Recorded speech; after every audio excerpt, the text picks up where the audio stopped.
We'll call this meeting to order. It's 5 o'clock.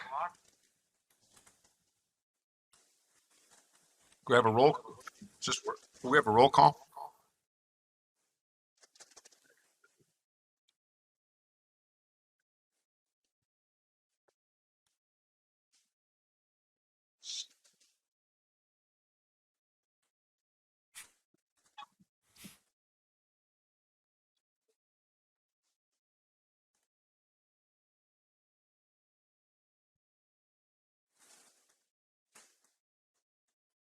Zero, 4 zeros.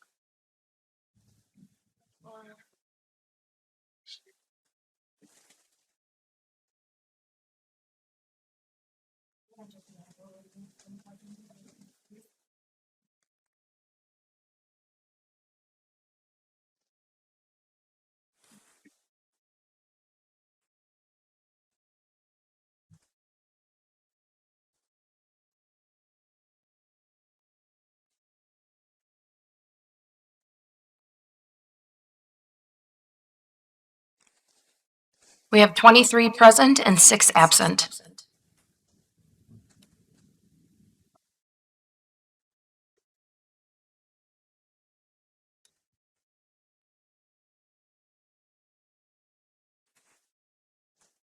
All right. Mine's stuck here, so.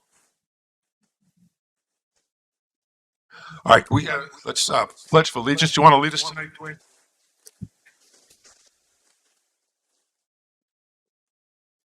Pledge allegiance to the flag of the United States of America, to the republic for which it stands, one nation, under God, indivisible, with liberty and justice for all. Take a moment of silence to think about our business tonight.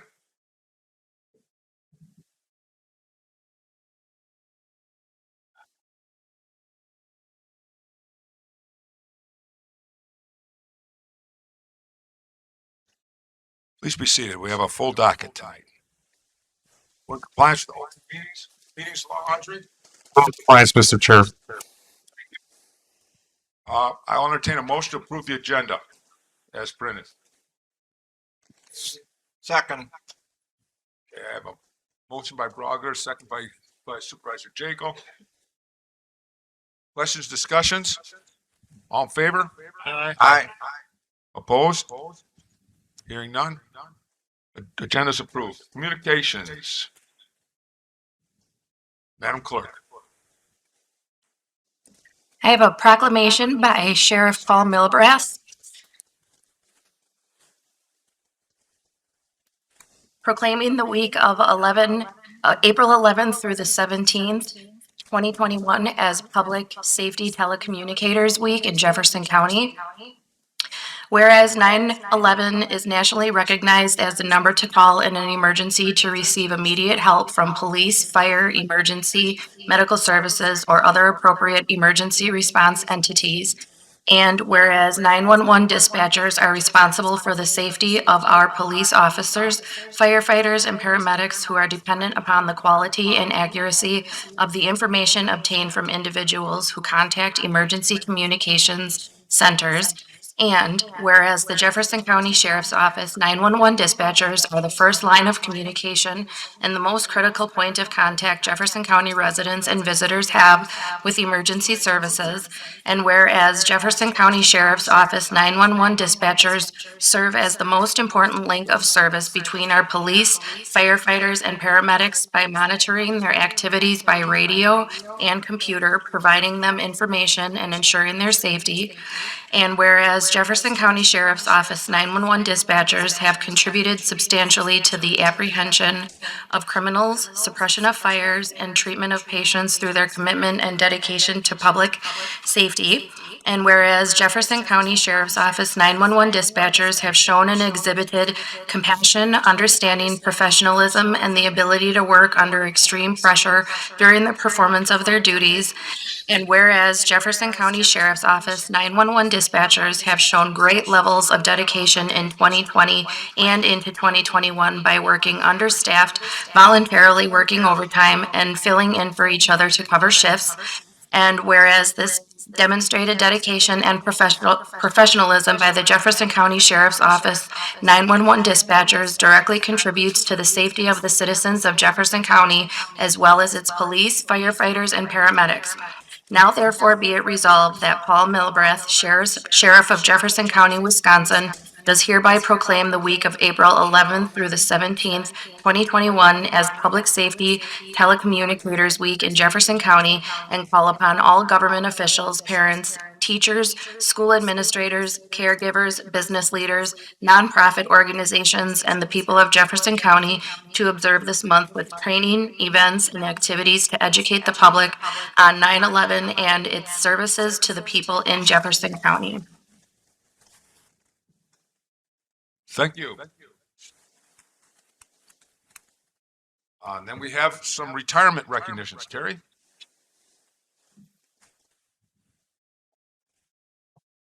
For those of you in the audience, Terry Palm is our Human Resources Manager.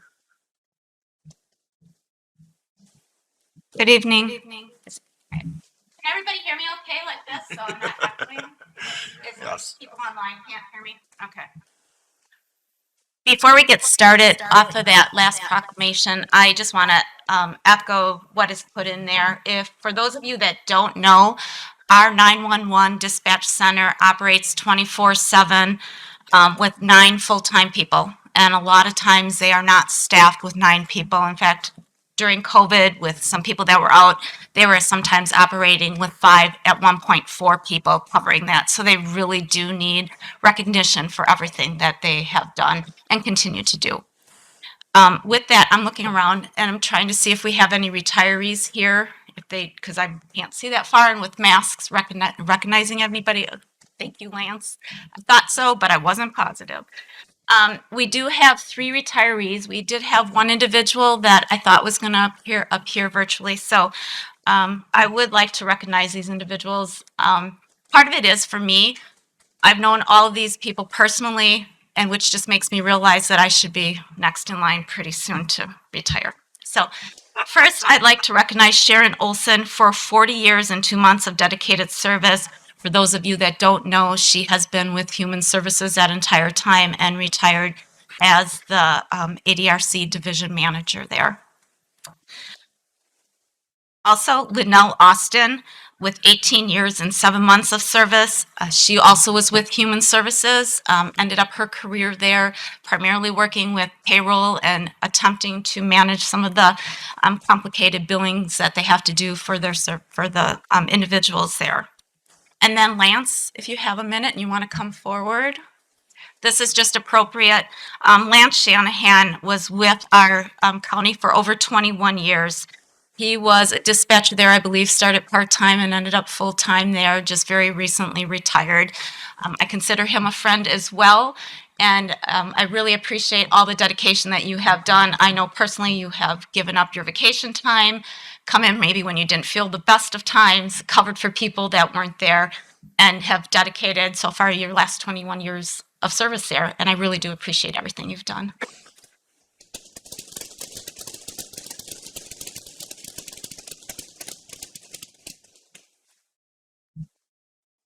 I guess I talked out quite a bit when I was a dispatcher over the years, so all I would like to say is thank you very much. I'm very grateful for this recognition.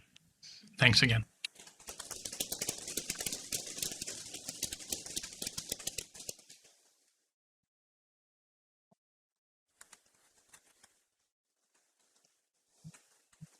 Okay, thank you. That moves us to item number 7, special order of business. Council Blair Ward.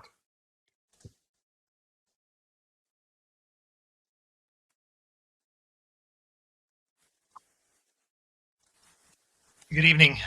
All of you have been provided in your county board packet a draft joint development agreement.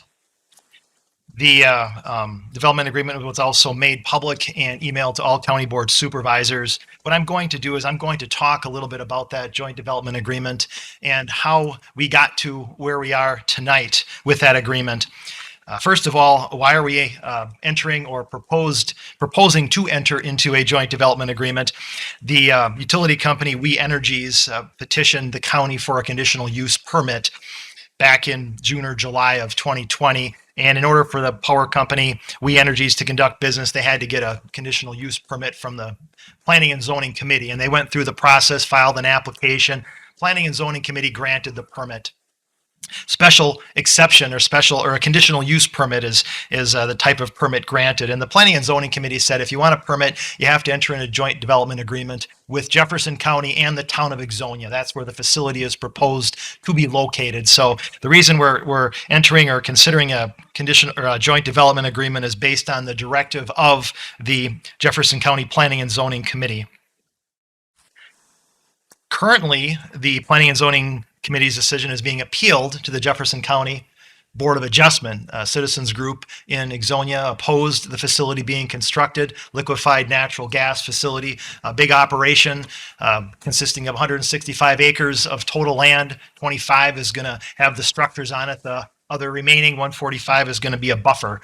And the appeal is currently going. We had our most recent decision meeting with the Board of Adjustment today at 10 o'clock. The Board of Adjustment did not make a decision as to whether or not it was going to uphold the Planning and Zoning Committee's decision. So we're still waiting. We're still waiting for a decision, but that does not affect the ability of the county board to consider the draft joint development agreement that's been in the packet. So that's basically the history of how we got here. I will comment that there has been quite a bit of negotiations between Jefferson County, the utility company, We Energies, town of Ixonia was involved. Primarily the executive committee was the driving force behind the changes that I'm going to go through in a few minutes. Most recently, we had a meeting with the executive committee that lasted about 4 hours. They were reviewing this agreement, and after that 4-hour meeting, I was given directives to negotiate with We Energies for additional provisions in the joint development agreement, which I did. And for the most part, they agreed to many of the conditions that were proposed by the executive committee. So this joint development agreement started basically as a template. What we used development agreements that we had used previously for solar power facilities. And we had previously negotiated these agreements representing Jefferson County's interests, and we used that as a baseline to start the discussion, to start the negotiations. That was 3 or 4 months ago, as I said, and it has evolved to where it is today, focusing specifically on the operations of a liquefied natural gas facility. And as I get into the specifics of the agreement, I'm going to talk a lot about safety concerns. That was the number one focus of the executive committee. They wanted to make sure that the citizens of the town of Ixonia were adequately protected in case of emergency. So that was a lot of addition to the joint development agreement draft that wasn't there with a solar power generating facility. You don't have those same issues. So we added quite a bit to the joint development agreement. I'm not going to go over everything that's in this agreement, but I am going to focus on the highlights, focus on the provisions of the agreement that were negotiated over the past few months, primarily at the directive of the executive committee. One of the additions that they asked for was that the facility provide the county with any plans that they have for the construction of the facility, as well as any amended plans. So initially it was just provide plans for the construction and operation, but we put in a provision in there that they provide the county with any amendments to those plans so the county can keep track of the progress of the facility. Also added was the project's requirement to attend and establish a pre-construction meeting so that members of the public can attend and understand what's going on. So this was a public meeting that was added and agreed to, at least in principle, by We Energies. And I should say, just so the county board has some perspective on this, the town of Ixonia has approved through the town board the agreement, the draft agreement that you have in front of you. They voted on it and they voted to approve it. Now, We Energies has not taken any official action to approve what you have in front of you, but they verbally agreed to enter into the agreement as presented to the county board today. So if the county board, for example, would agree to what's been presented to them, then we would have an agreement. Then I would expect We Energies to sign, I would expect the town of Ixonia to sign, and the resolution before you would give our county administrator the ability to sign that agreement. Additional provisions that were negotiated were for any expert that was required to provide an opinion, that expert would be mutually agreed upon by the parties. Initial language was that We Energies would select an expert, and the executive committee wanted to add language to make sure that the town of Ixonia and Jefferson County would agree on an expert. And one of the experts that's referenced in here deals with experts who would look at the conditions of roads prior to construction. What's the condition of the road after construction? Has there been any damage? Does there need to be any repairs? That's mentioned in multiple places throughout the agreement. Also added were progress meetings. The utility and the town of Ixonia and county are now required to engage in progress meetings on a monthly basis so the county and town can be informed of the progress of the construction of the facility. Also, regular updates must be provided to the public by the utility on how the project is moving along. There's a requirement for the utility to incorporate any safety recommendations in its planning process that the town of Ixonia Fire Department deems appropriate, and the recommendations of any other emergency responding agencies that the town of Ixonia Fire Department deems appropriate. Keep in mind, the Town of Ixonia Fire Department is the agency with jurisdiction. If there is an emergency there, it's a Town of Ixonia. The facility is in Ixonia, but as is the standard operating procedure, when a fire department responds to an event, there most likely is a mutual aid agreement where other agencies respond to assist if needed. And that's one thing we focused on in negotiating this agreement, that there may be a scenario where the Town of Ixonia Fire Department may receive mutual aid from other agencies. And if that's the case, those other agencies need to be trained on how to respond to any type of event at a liquefied natural gas facility, because it's not its typical type of event. We'll get into it in a little bit, but there's specialized equipment that needs to be used to respond to these events. And that's been provided by We Energies, and that's also in the joint development agreement. Talked about roads, what roads can be used, and they're set out in the agreement. It says if there's any other roads that the utility wants to use, they have to negotiate with the town or county to use those roads, and of course be responsible for any maintenance and damage to those roads. Drainage, talked about drainage. They have to be responsible for drainage of the property that they're using. Initially, it was just the drainage on the 25-acre site where the construction is going to take place. That's been expanded to the entire 165 acres. 140 of that is the buffer, and 25 acres is the actual site. So they agreed to maintain drainage on 165 acres as needed throughout as long as they operate the facility. So that's basically indefinitely. Another request of the executive committee was the decommissioning process. The concern was, what if the facility ceases operations? What happens then? Is it going to be an abandoned building for 1 year, 5 years, 10 years, 20 years? What's it going to be? Well, we added a provision that says they have to start the decommissioning within 12 months after the Public Service Commission says that they are no longer operational or used and useful, as the terminology goes.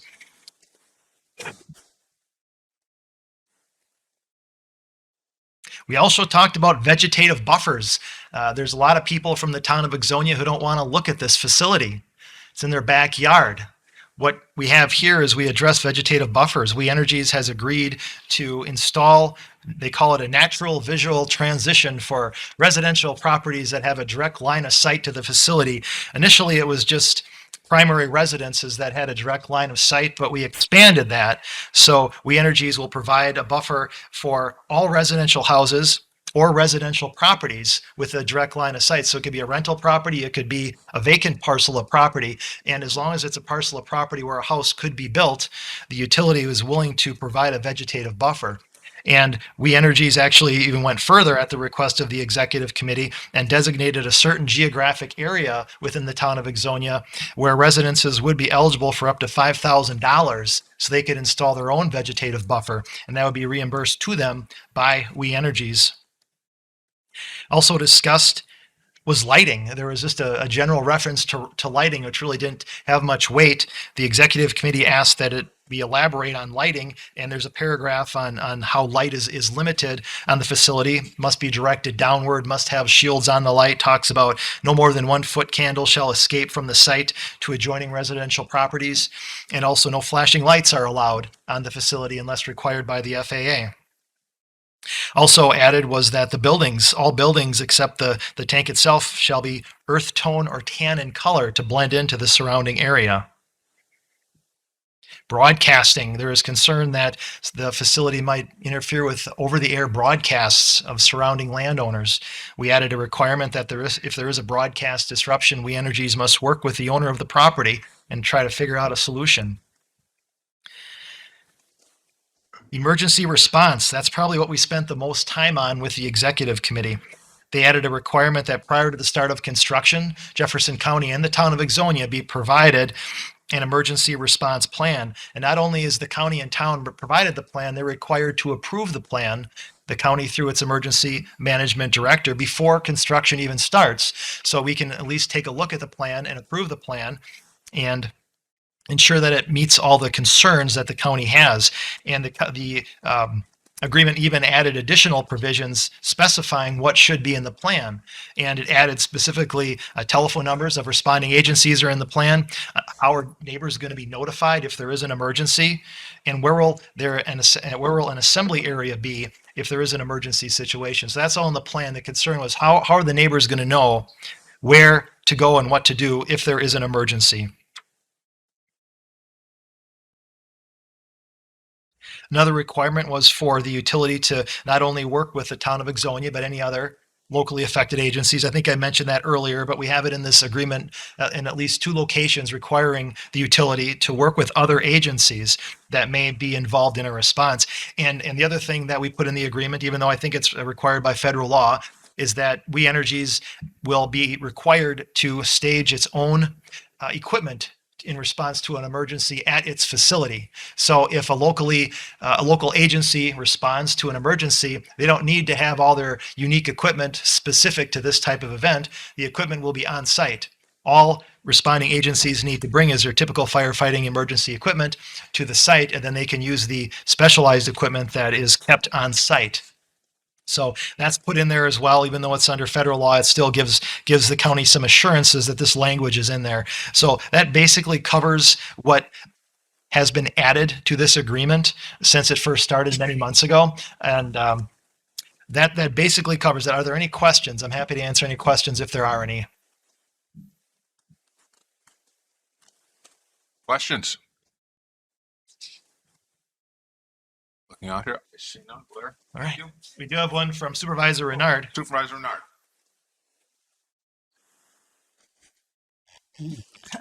Sorry, I missed the beginning of your presentation, but I'm wondering if you would talk a little bit about the actions of the Board of Adjustment this morning and how that impacts or does not impact the JDA and the process with that going forward.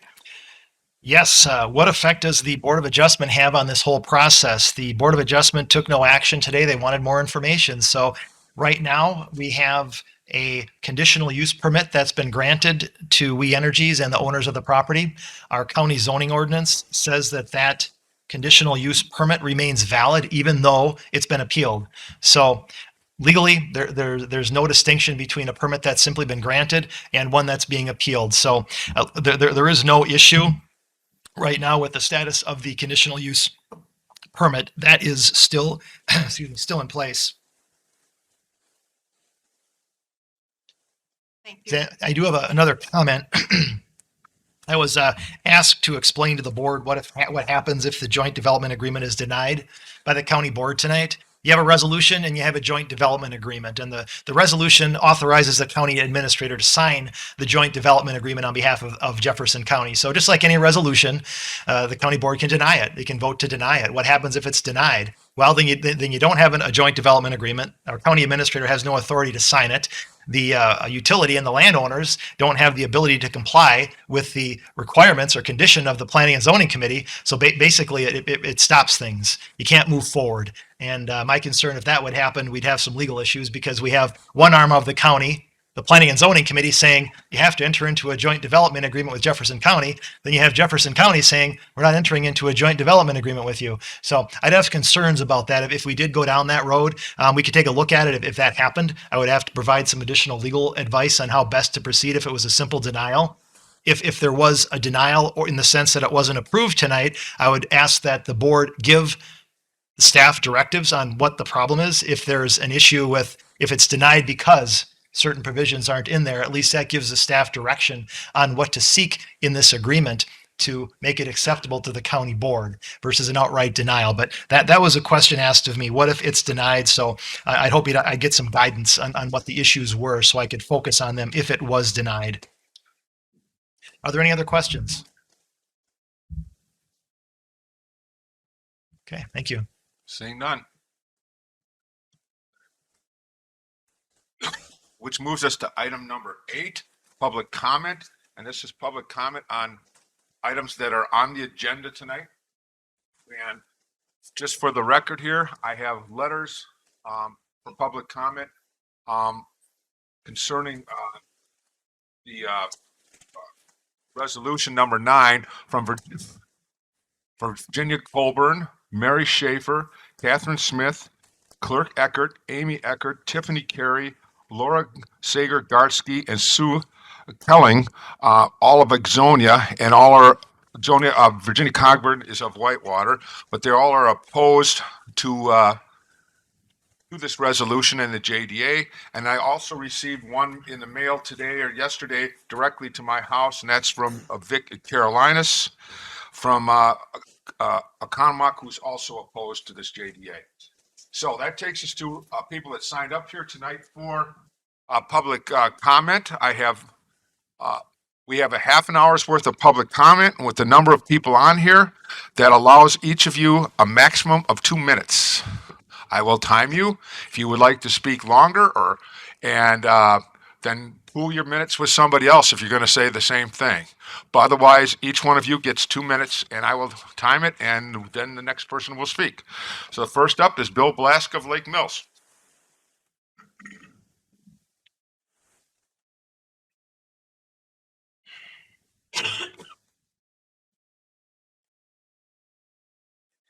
I'm Bill Blask, Lake Mills. I'm president of the Quad County Runners ATV Club that I started 6 years ago. We're in 4 counties now and have a membership of about 200 people with the average age in our club 52.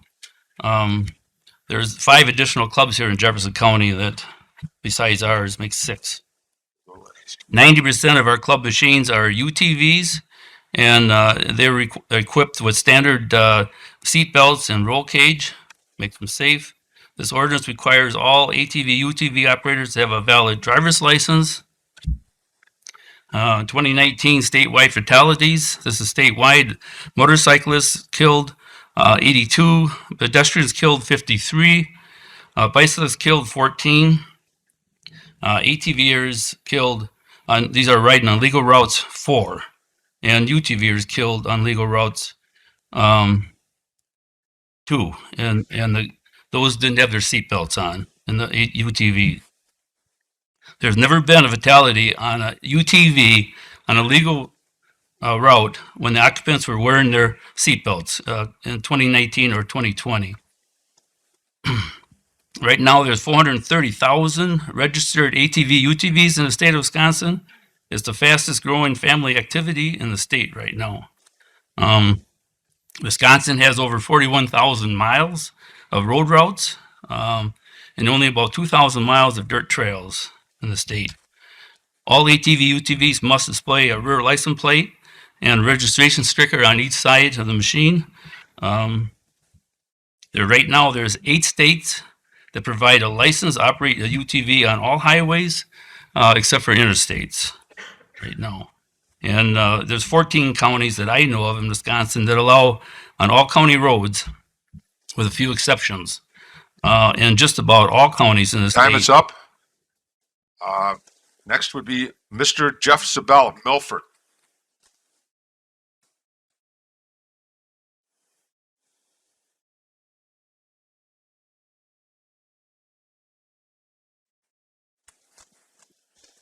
I am Jeff Sabell. I live in the town of Milford. 2 years ago, as town chairman, we passed this ordinance in Milford to allow ATVs, and we really can't do much with it in Milford simply because we have Highway A and we have Highway Q, and none of the roads can join other than county roads.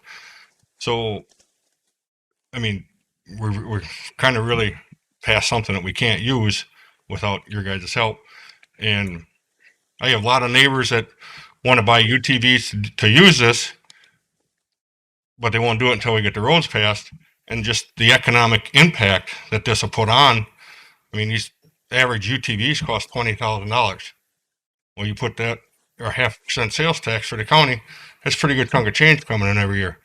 And buy these, they buy the accessories, and instead of taking the money to go on the Black River Falls, all that money will stay here in Jefferson County. I think it's a good thing, and I think it'll be a nice deal, nice family. Like mine, I got heating air conditioning in mine. We take it, the wife and I go riding, you know. So I thank you for your time, and I hope you pass this. Thank you.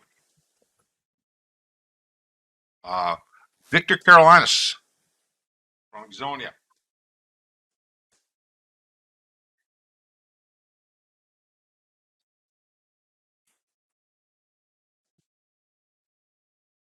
Thank you, Mr. Chairman, for this opportunity to speak. And my name is Vic Carolinas, and I live in the town of Exonia at West 262 Hillendale Drive. And I'm here to speak on resolution number 9 as far as the liquid natural gas facility is concerned.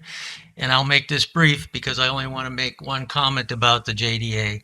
And that is the JDA, even though there's language in there to include notification to the residents as far as an emergency plan is concerned, but that's not until after this is signed. And I can't understand why it's not that important to the county board as to why that wouldn't be preceded so that we would have a complete evacuation plan, a complete emergency plan before the JDA is signed. So I would ask that all of my county board supervisors would deny this until we have that information. Thank you very much. Thank you, Mr. Chairman. Yep.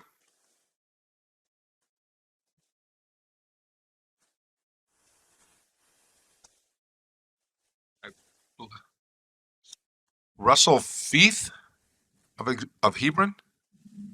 Russell Feith, Feith of Hebron. Russell? Okay. Dale Griebnow, Town of Exonia.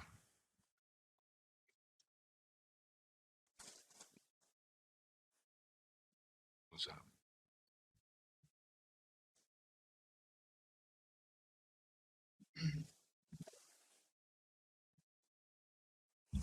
Good evening. My name is Dale Griebnow, and I live at N9235 Green Valley Road, Watertown. I'm a member of the Griebnow family and one of the owners of the land being considered for the We Energies liquefied natural gas project. The clock is ticking, but not just the clock. The calendar has flipped months since this was introduced. The Planning and Zoning Committee approved the CUP November 11th. 2 projects were introduced at that same time on December 8th last year. 1 project proceeded.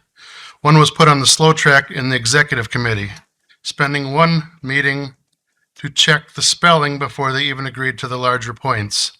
The Executive Committee held 6 meetings already. The town approved the CUP on September 14th, 2020, and passed its JDA draft back on January 11th, 2021. This is not about the approval or disapproval of the project itself. There's a window of opportunity to work an agreement on the JDA. Failing to act will not stop the project because it is already under consideration at the Public Service Commission. Once they move forward, this train will have left the station. If you fail to act, you will lose the ability to protect the county's interests. What did you accomplish? Do you really want to say you have nothing to offer? I urge you to pass this JDA without delay. Thank you.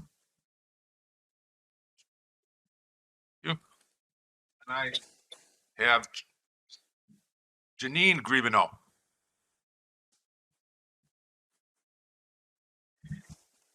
Good evening. My name is Jeanine Griebnow, and I live at N9235 Green Valley Road. I am also a member of the Griebnow family, and we are the owners of the land being considered for the We Energies LNG project. Thank you to the county board for allowing us the opportunity to speak today. We are very appreciative of all the time the county zoning staff and all three legal departments have put into the JDA. The JDA was negotiated in good faith, and it is a good document. The Griebnow family is in favor of the JDA. Having a JDA is in the best interest of the county and the town because it contains important protections for both Jefferson County and the town of Ixonia. This has been a controversial document, to say the least. The public has had ample opportunity over the last 6+ months to comment on the JDA at both the town and the county levels. And I think it's really important that the county think about, do you want to protect your interests or not? Because the Public Service Commission is on a path of potentially approving this project. And what happens if the Public Service Commission approves the project and we don't have a JDA? You, as my husband said, you might miss the boat. So I urge the county board to vote and approve the JDA this evening. Thank you. Thank you. Bill Ingersoll, Town of Concord.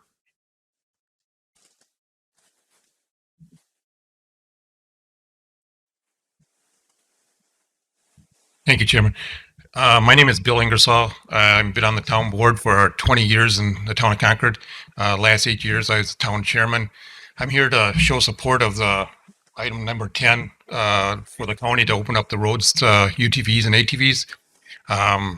2 years ago, my town decided to allow ATVs in our little township, and it was a pretty good concern. We had the usual 5 people show up. We usually had about 25 show up that night. And we put a sunset clause in it also. And 2 years have passed now, and not one incident, not one phone call was ever brought to me, and no any harm or anything became of the UTV ordinance. So I, again, want to support it.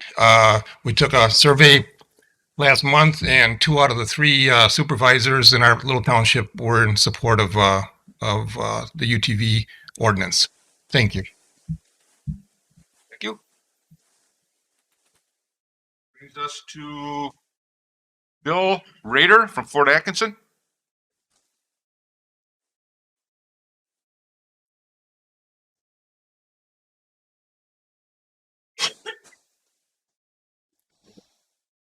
All right, thank you. I also am speaking on number 10. I am president of the Hebron Knights ATV Club.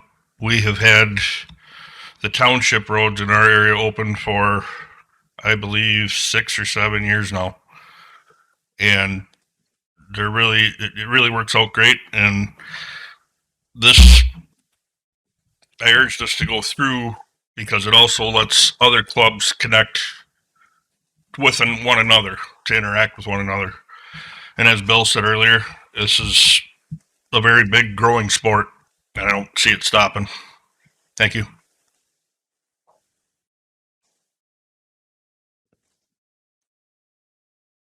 Brad Kraus of Fort Atkinson. Thank you, Mr. Chairman. I'm in support of this number 10 as far as the ATV traffic goes too. It's not that we're out to make a ruckus or change anything up. I just want to support it. It's just nice to get out and go around. So that's all I really got, is just trying to make some more support. The more people we got, the better off we're going to be. Thank you very much for your time.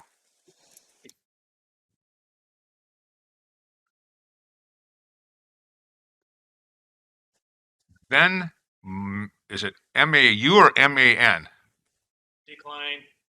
Okay. So Dean Hackle. Yes. H-A-C-K-L.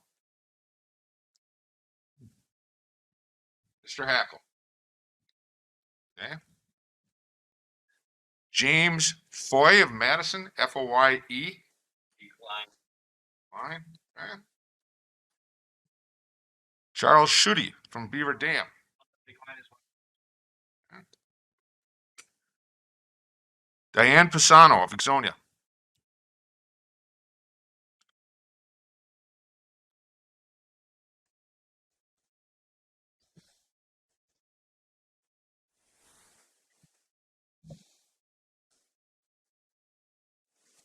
I'm Diane Pasno from, I live at N9071 Ridge Lane, Watertown. And based on listening to Corporate Counsel Ward's explanation of things that were in the JDA, I'm a little confused. I don't know if things have been negotiated in the last week or so, but the last time I reviewed it, there were things that I felt regarding safety and the buffer zone that he spoke to as being in the JDA that as of a week ago weren't in there. So I'm a little confused. So I'm speaking tonight to request you either table the joint developers agreement in front of you tonight to seek further work on the document or vote against the approval of the current draft of this agreement. In its present form that I saw a week ago, the JDA fails to adequately protect citizens of Ixonia as it lacks sufficient language in Section 8, which is the safety section, to address potential serious emergency situations that may arise at a facility that deals with hazardous gases and converts natural gas to a liquid form by freezing it to 265 degrees below zero. The citizens of Ixonia and Jefferson County have a right to be properly prepared and know in advance what steps to take to protect ourselves and our families should a leak, emergency, or catastrophic system failure occur. In its current form, the JDA does not speak to these with sufficient detail. I request that language pertaining to warning systems, evacuation processes, and communications be included with sufficient specificity so citizens know what to expect, and that we would know that, and that you would know that before any JDA is signed. I request that the agencies responsible for ensuring the necessary emergency plans are developed be included in this document so citizens know who to contact with questions or concerns. I request that all emergency plans be annually reviewed, updated, and shared with the public, and that specific language pertaining to this be added to the JDA to ensure that this takes place. I request language be added to ensure all emergency plans be evaluated by an identified outside and objective agency with expertise in dealing with catastrophic emergency situations involving liquefied natural gas. I feel these are reasonable and fair requests to make so Ixonia citizens can take the necessary steps to be properly informed and prepared for emergency situations that may arise from this LNG facility. Without these necessary assurances before you sign it or approve it, our personal safety is put at further risk. Thank you for your serious consideration of these requests. Thank you. Takes us to Tiffany Carey. Tiffany Carey.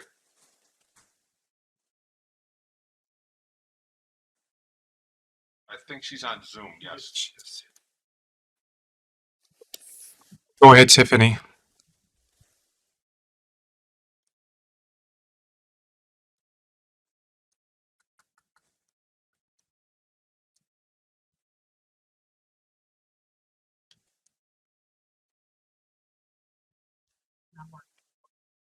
Her mic isn't working? Yeah. Okay. Let's see if she can fix it. We'll go to Jessica Repnow. I believe she's on.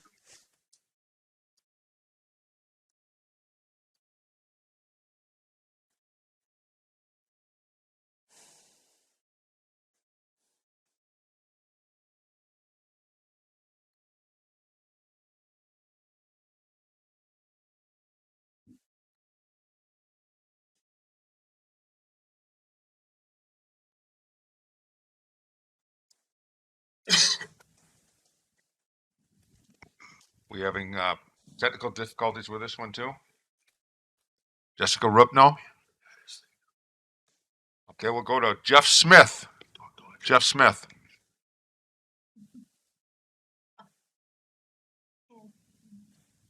Any of them. Jeff, you're not transmitting.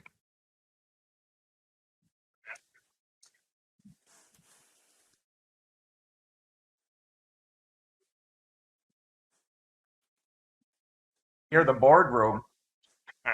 Jeff, you need to start over. Jeff, you need to start over. It wasn't on. Your mic wasn't on. So wherever you started, you need to start over from the beginning. Are you Supervisor talking to Smith. Jeff Smith, the supervisor, or is there another Jeff Smith in the No, room? no, it's you, but your mic wasn't on. So go ahead, Supervisor Smith. Okay, I go back to having questions. You know, I hit the request to speak button when the person talking about the JDA came on. That I had several questions about the JDA that I wasn't trying to public speak. I had questions about that. So I don't know if we can go back to that or whatever. So Well, Supervisor Smith, you'll have your turn to talk when we get to item number 9. Do you have something you want to make in public comment here? no, I had hit the request to speak button during the JDA. Okay. Whoever was talking about that, that's why my button was hit. So We'll come back to you then. Then we'll go back to Tiffany Carey then. Tiffany Carey?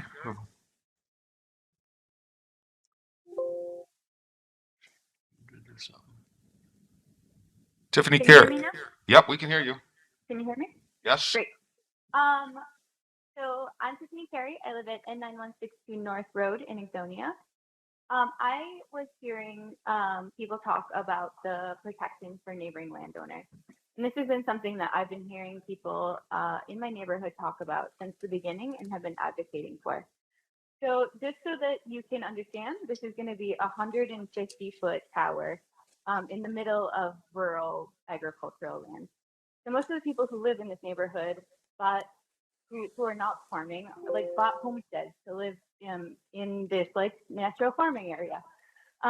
Yes, We Energies has agreed to compensate some neighboring landowners and excluded some neighboring landowners. So I own a property of land directly adjacent to this property, and my property has been excluded from that. In addition to that, there are many landowners also in proximity who are being excluded.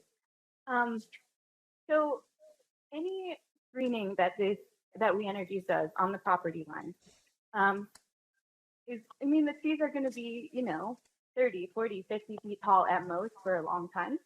And so I'm currently sitting in my dining room and I am overlooking what is going to be a 150-foot tower and like within all of the view of all of my windows on my house.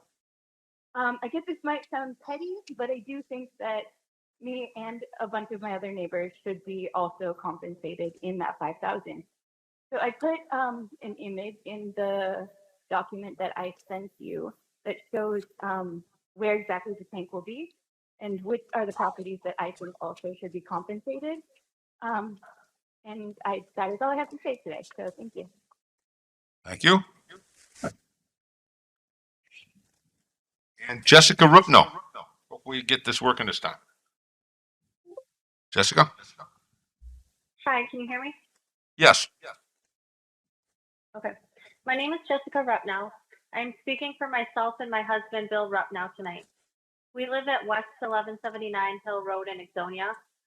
I want to thank you for allowing us to speak about this very important agreement with We Energies. 4 short years ago, my husband, my oldest daughter, and I moved into our beautiful new house. We chose to build our dream home at this exact location in Exonia because of its rural character and also the safety of this area. My main concern about the JDA is that it is clear and the safety plan is clear before we okay it and it is approved. I want to draw your attention specifically to Section 8A, Emergency Services, Fire, and EMS Plan. Specifically related to number 2 of what the plan will include, which is notification method to neighbors in the event of an evacuation outside of the LNG facility site. I would like to ask that an outdoor siren system be utilized to alert the public if there is a need to evacuate. In addition to that, I would ask that an SMS system be in place to send communication or text quickly for those that wish to enroll.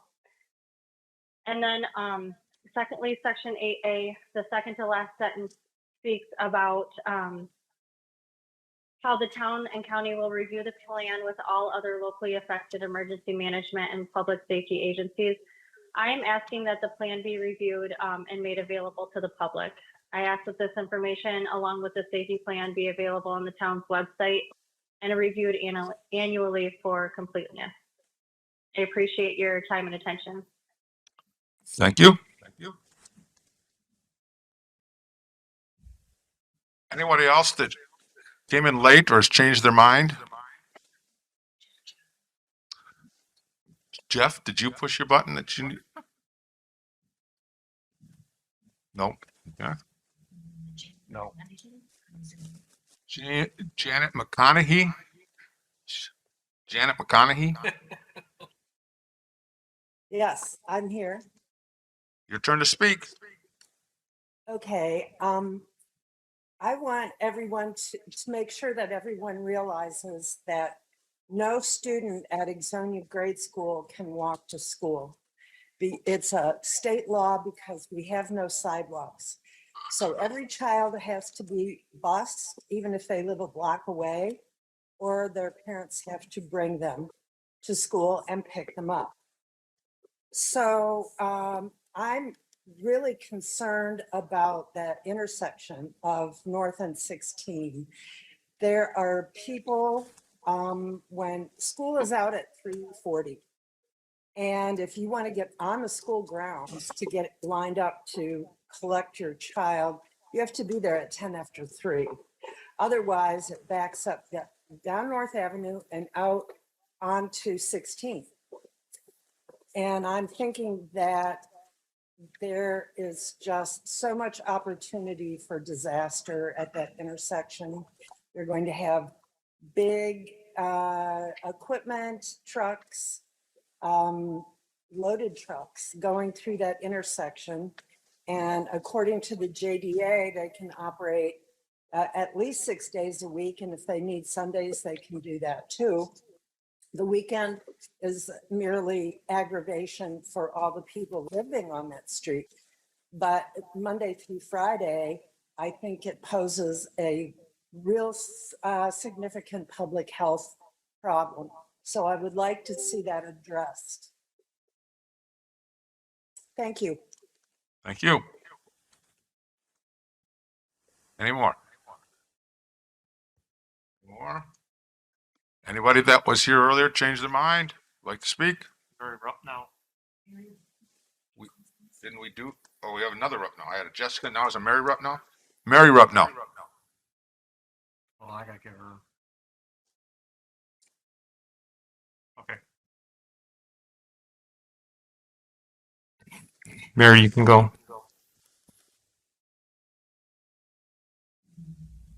She's muted.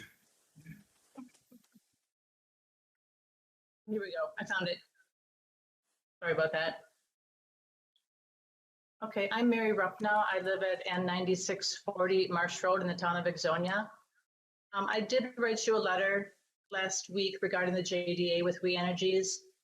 And I got some responses back. Thank you very much. I'm just not sure everybody was able to read it, because I know you got a lot of responses. My main concern is under Section 8, Emergency Services Fire and EMS Plan, because the way the JDA reads now, it says the utility shall prepare and submit a plan detailing potential emergencies. I really am asking that you require an independent third party conduct a full set of LNG release worst case scenario studies and have them help prepare a safety analysis. I just think that by having We Energies prepare the plan, it continues to allow them the opportunity to frame public perception. They continue to focus on the low probabilities for disaster. And with my grandchildren living 1,400 feet away from that facility, I would be much more comfortable if you took the power away from We Energies and hired independent experts to develop the studies and the safety plans. I just think it would be incredibly irresponsible and negligent on the behalf of town of Ixonia and Jefferson County if they did not hire a third party expert to do this. So I'm urging you to send the JDA back to the executive committee to outline the steps needed to have the independent worst case scenario study completed, and to clarify the safety protocol measures that would be developed by expert professionals. So I appreciate your time and thank you very much. Thank you. Anyone else? Anyone else? Kurt Orcott. Kurt Orcott. We still have some minutes left, so Kurt Orcott.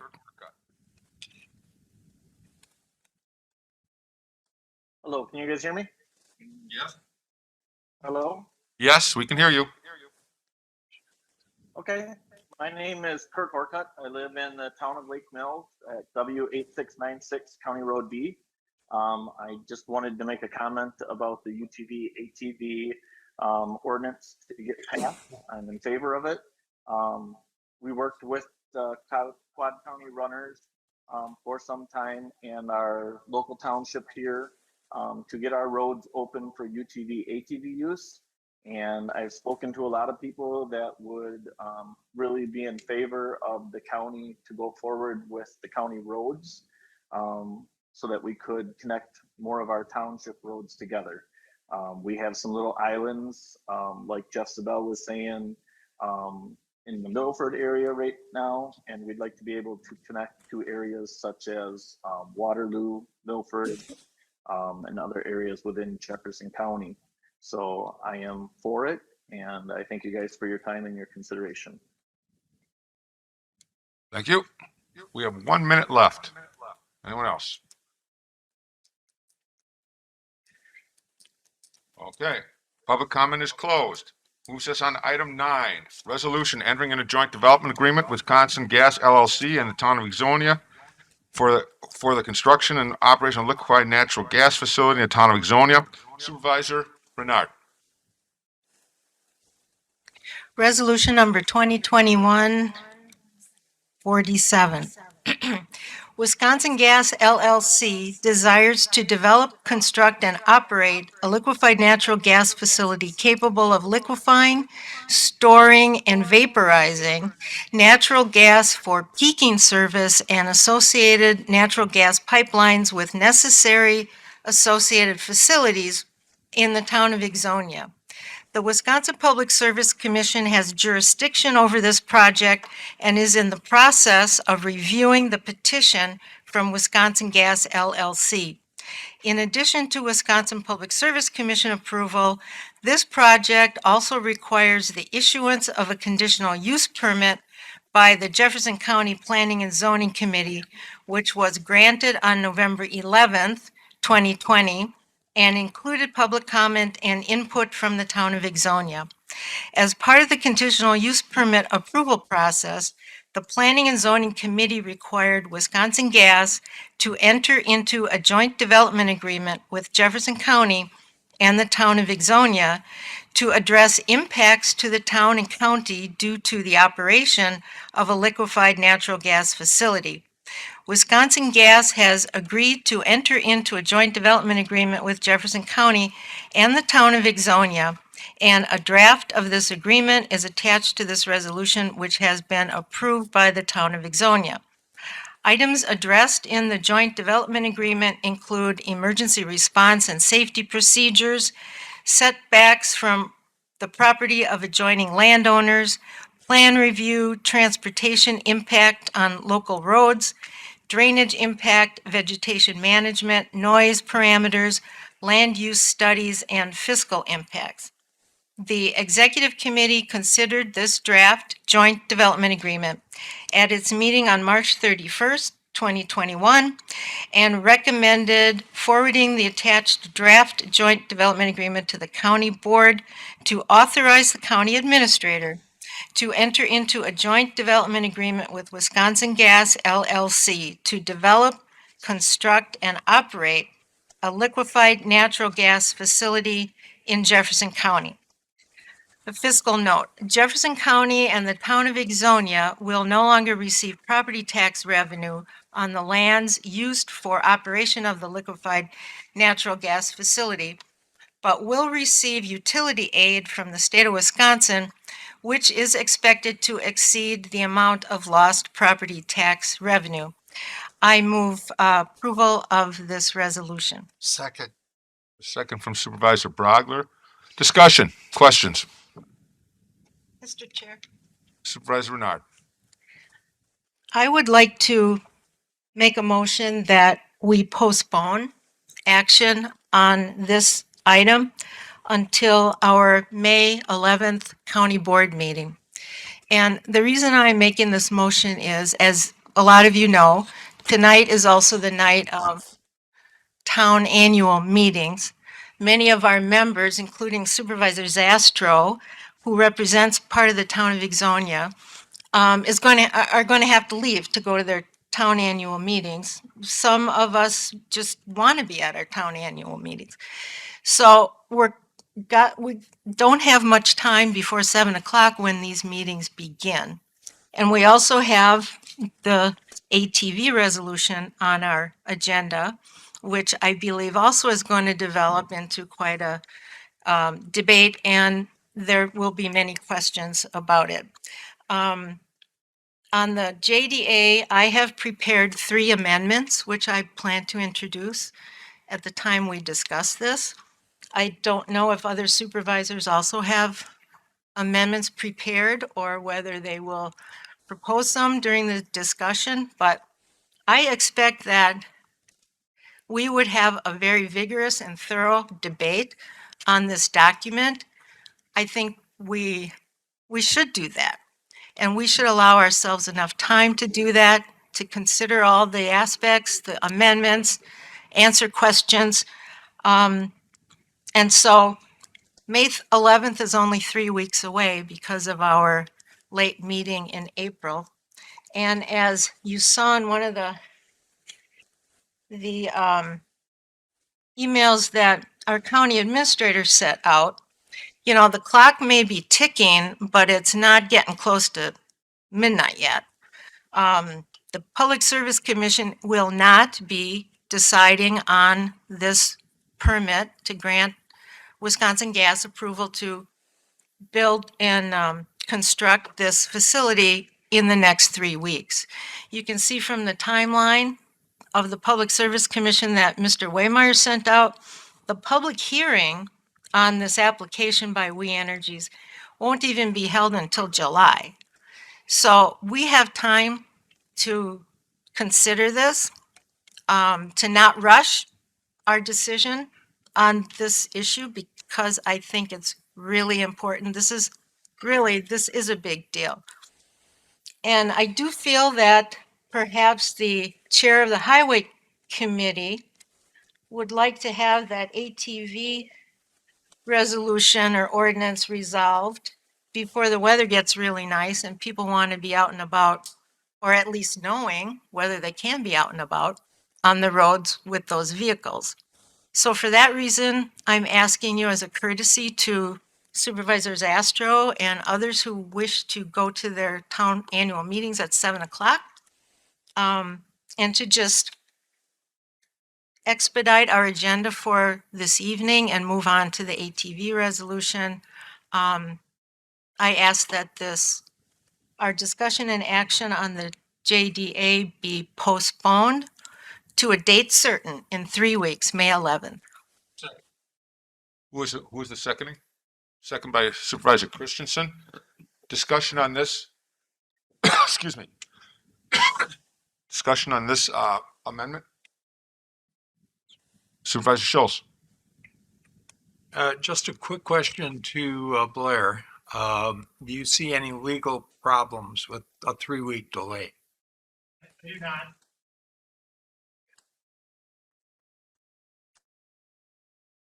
Any other discussion on this amendment? Discussion on this amendment. All in favor of postponing this till the county board meeting on May 11th, say aye. Aye. Opposed? Nay. Let's do a roll call, just to make sure. Mr. Chair, Yes. I just like to say that I had a long day today. I forgot my notebook. And it's just one of those days. Well, she'll ask you personally, Mr. Falker. Mr. Morris too. Okay. Supervisor Morris too. Okay. All right. Go ahead. And I Let's want go her ahead for mine. and vote. And then, Madam Clerk, if you want to. Mr. Chair, would you just clarify the motion that we're voting on? Just The motion is to postpone the discussion and possible approval or action on Resolution 2021-47. Oh, it's this. Okay, it's not motion. It's resolution number 1. Okay, there you go. Resolution number 1 to postpone it till the May County Board meeting, which will be May 11th. That's the motion on the floor and seconded. And any further discussion? Otherwise, we're in a vote. So now it's up to you, Madam. Supervisor David?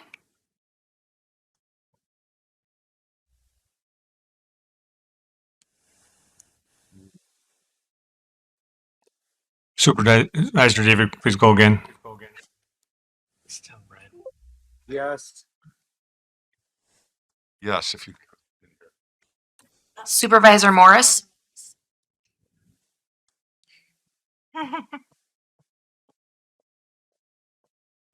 Supervisor Martin? yes.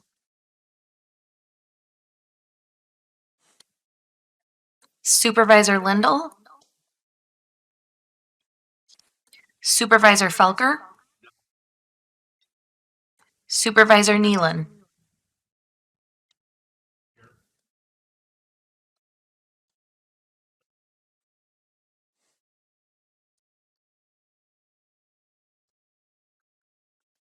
We have 19 yes, 6 no, 1 abstain, 2 absent, and 1 did not vote.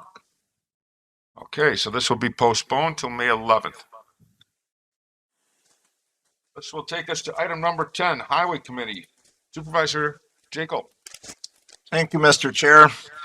Ordinance number 2021-1. Jefferson County All-Terrain and Utility Vehicle Route Ordinance. Section 1, General.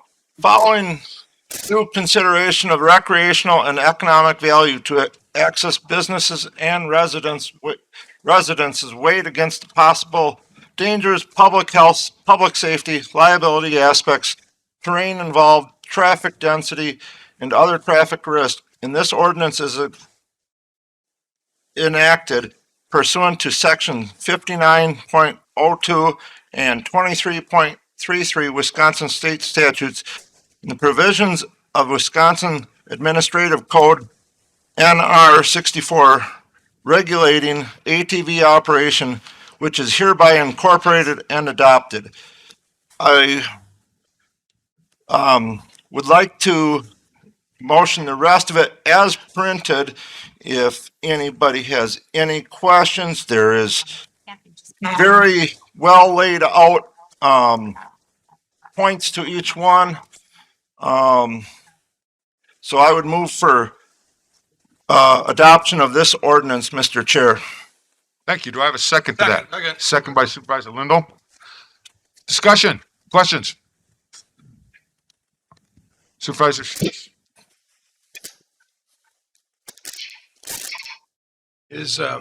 First of all, is Terry Kostrowski still here? Yes, she is. I don't know if anybody else noticed, but she got up and she did not want to use the mic. She didn't want to hear herself seconds after she said what she said. And then her very next statement said she would like to echo Sheriff Milbrath's sentiments. It just made me laugh. Sorry. He's the only one that caught that joke. And we're not echoing anymore. So when I'm on the Highway Committee, and when I first saw this proposal, frankly, it kind of turned me off. I thought, oh my gosh, do we really want them on the road with us? You know, I could just, because what I see on the roads already, is enough to give you nightmares. But the more we delved into this and the more we attempted to understand it, the more feasible it became, to me at least. These vehicles have to be licensed. The drivers have to have license. I had this, in the beginning, I had this vision of kids out there in their four-wheelers driving up and down the road. And I know that's not what we wanted, but that's not what this allows. These vehicles have to be licensed. The drivers have to be licensed. I believe they have to be insured. Am I right about that? They do have to be insured. They have to have everything we require on the road. The other thing I thought, oh my gosh, last thing I want to do is go with the bypass and have them, the way cars drive on they can't go on the bypass. That's a state highway. This only addresses county roads. One other recommendation that came up was, well, one of the reasons where this would be helpful is to go from one dirt path to another. If they're not connected, they could at least use the roads, and maybe we can just require them just to use only the roads that connect the paths. But that is just from a law enforcement standpoint. I don't know what sheriff thinks about this, but my personal opinion is I do not want to have our county sheriff's deputies see a four-wheeler or ATV or whatever and think, okay, now is he going from this one to that one? Maybe I'll pull him over and ask him where he came from, where he's going to, and is that a legal route? I don't think we want to put that burden on our deputies on the road. We simplified this. We got rid of that. We simplified this. If it's a county road, they can be there, but with set times. They can't, the middle of the night, they can't be 2 a.m, they can't be out there. But there are set times and also seasons, I believe. I wouldn't want to see one out there on the ice in January. But the other thing that I think was important for me was the information we got from the counties that have done this. Most of their accidents for these kind of vehicles are on the off-road trails. We got lists of them, and the lists said fell through the ice. And well, that wasn't on a road. You can tell that. And there are very few accidents involved. These vehicles are able to propel. They're not going to put along at 5 miles an hour. And so we allow two-wheelers out there. We call them motorcycles, but they're two-wheelers, and we allow them out there. So this is reasonable. The other thing I would point out is it has a sunset. Now, the sunset does not mean it ends in 2 years, but it requires us to take a look at the numbers and see if it's worked as well as it's worked in the other counties. And it has worked in the other counties. But in 2 years, we'll review it, see if it has in fact worked that well here. So I went from thinking this is an awful idea to thinking this is a pretty reasonable resolution. This is a pretty reasonable idea, and I would urge everybody to support this. Supervisor Jones had his hand up next. Thank you, Mr. Chairman.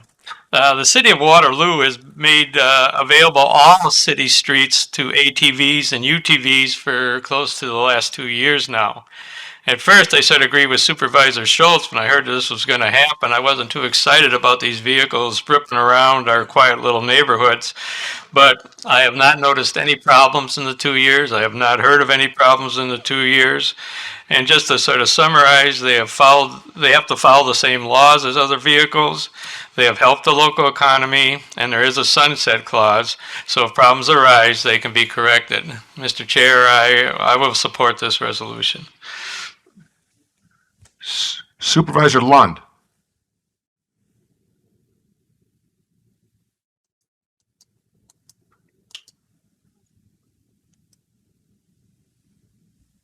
The liability aspects, terrain involved, traffic density, and other traffic risks of enacting this ordinance outweigh the recreational value to access businesses and residences. I plan to vote no on this ordinance. Thank you.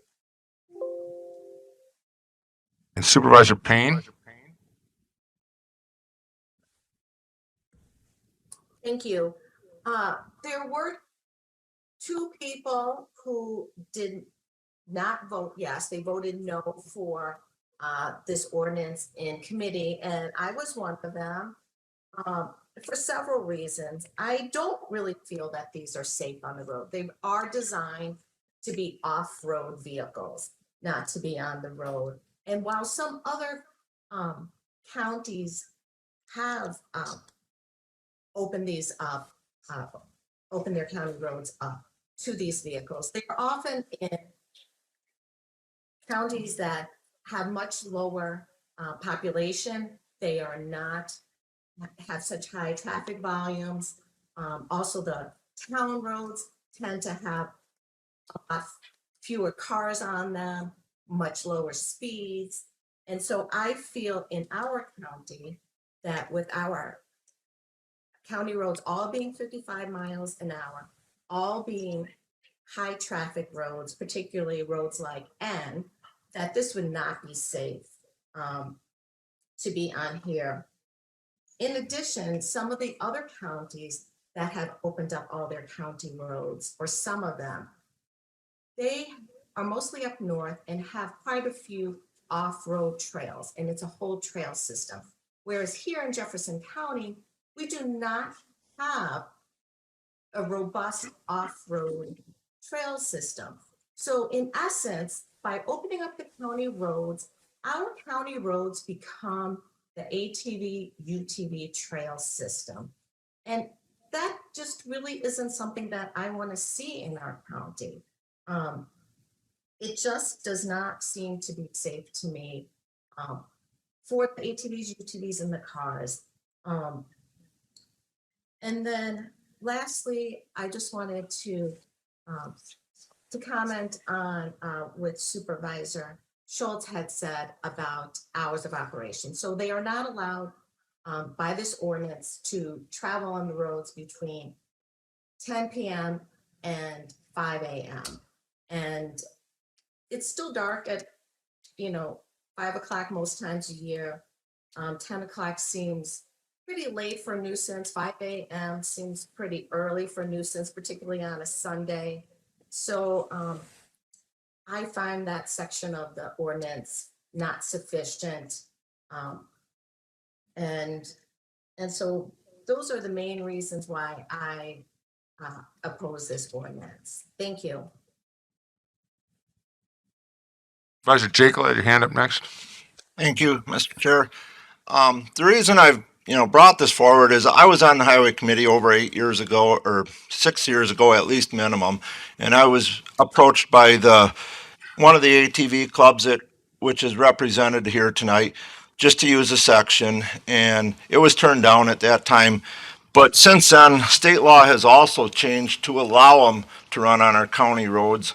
Highway commissioner is here, sheriff is here. We build our county roads to Class A specifications when we build them. There's a couple of them that are still Class B, but they're in, lower areas, and they're under the road improvement plan for the next couple of years anyhow to be improved better. I feel if it's safe enough myself, if bicycles can use all these routes, I don't see why these things, which, can actually travel at speeds which would not impede traffic and stuff like a bicycle or even farm equipment goes slower than, these things will. So these things won't be necessarily a traffic hazard that way. Plus, I attended last week the Traffic Safety Committee meeting, which we had asked to be put on ever since this ordinance was proposed at the Highway Committee. And they finally got around to meeting last week, which was over a year out from their last meeting. And I was there, the sheriff was there, Bill was there, and so wasn't the state patrol. And they actually, they didn't take a formal vote, but they all agreed with that. It was a okay thing to go ahead and try this. They had no concerns themselves. And I mean, I figured if the state patrol was there and the sheriff was there, I didn't think, that was too bad of a problem. So that's why I was hoping a lot of people would support this. I personally went to the meeting and felt that way, that I'd put in a little bit of input where they asked me for. That was all I did at that meeting. Thank you. Supervisor Christensen. Thank you, Mr. Chairman. Yeah, I too was at, I guess, a couple of the Highway Committee meetings when this was discussed, or at least on Zoom, and I also attended the Traffic Safety Commission meeting, which Supervisor Jekyll just referred to. Now, I'm not on any crusade for or against this particular ordinance, but by reading the ordinance, I get more questions as a result than I'd like to have, and I'd like to have a few of these settled. I wish there was more time tonight to go through this more, but I'm just going to go through a couple. So one of the issues I have with this is I'd like to see more outreach to the townships. This adoption of this ordinance will put pressure on townships to adopt or to allow ATV use, because not all townships have adopted ATV use, and they'll have to consider it in a hurry. Koshkonong has allowed temporary use of one road, and we're waiting for the results on that. But I think since we've been striving to have intergovernmental agreements and cooperation, I think it would be good for the towns to weigh in and be a part of the process here. One of the questions at the meeting the other day was what adjoining counties have done. That question didn't get answered at that meeting. I called around to the surrounding counties that adjoin Jefferson County, and none of them have approved of it, except for Dodge, which approves some roads, but not all roads. And most of them haven't even considered it, only Dodge. And frankly, one person, and I won't say who it was, basically said, "Are you nuts?" They were kind of surprised that we would even think about it. Well, I explained where I don't think I'm nuts, but that's yet to be determined. The 5 a.m. to 10 p.m. clause is a concern for me because much of that is in the dark. ATVs are not required to have turn signals. Hand signals are approved, are okay for that, according to the sheriff. But I don't think that's a terrific safety item. So I'm wondering why 5 a.m. to 10 p.m. What is the reason for that? If it's darkness or light, if that's an issue, then I think it should be more specified. I did see that in the state law when I looked at it, they're allowed to have be as loud as 96 decibels. That's pretty loud. That's one of my main objections, would be people going up and down near my house if the town ever allows it. And then finally, the sunset clause. I think the sunset clause should actually be a sunset clause where it sunsets and requires a board approval to continue after the trial period. So those are my questions. I'm going to have a hard time voting for this without some clarification on these things and more opportunity for towns to weigh in. But if somebody else wanted to make a motion to send it back to the committee so we could clarify these things, I would favor that. But I'm not going to make that motion. And I'm one of the people who's going to go to the town meeting pretty soon in a few minutes. So thanks for your time. Thank you. Supervisor Falker had your hand up. Thank you, Mr. Represent the town of Hebron as a supervisor. And I think we were probably the first township in the county to pass an ordinance that ATVs, UTVs could use our roads. And they had clubs there, and they put up all the signage.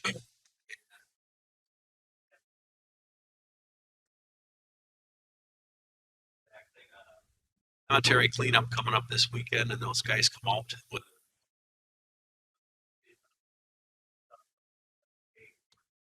And like I say, I'm speaking in favor of this.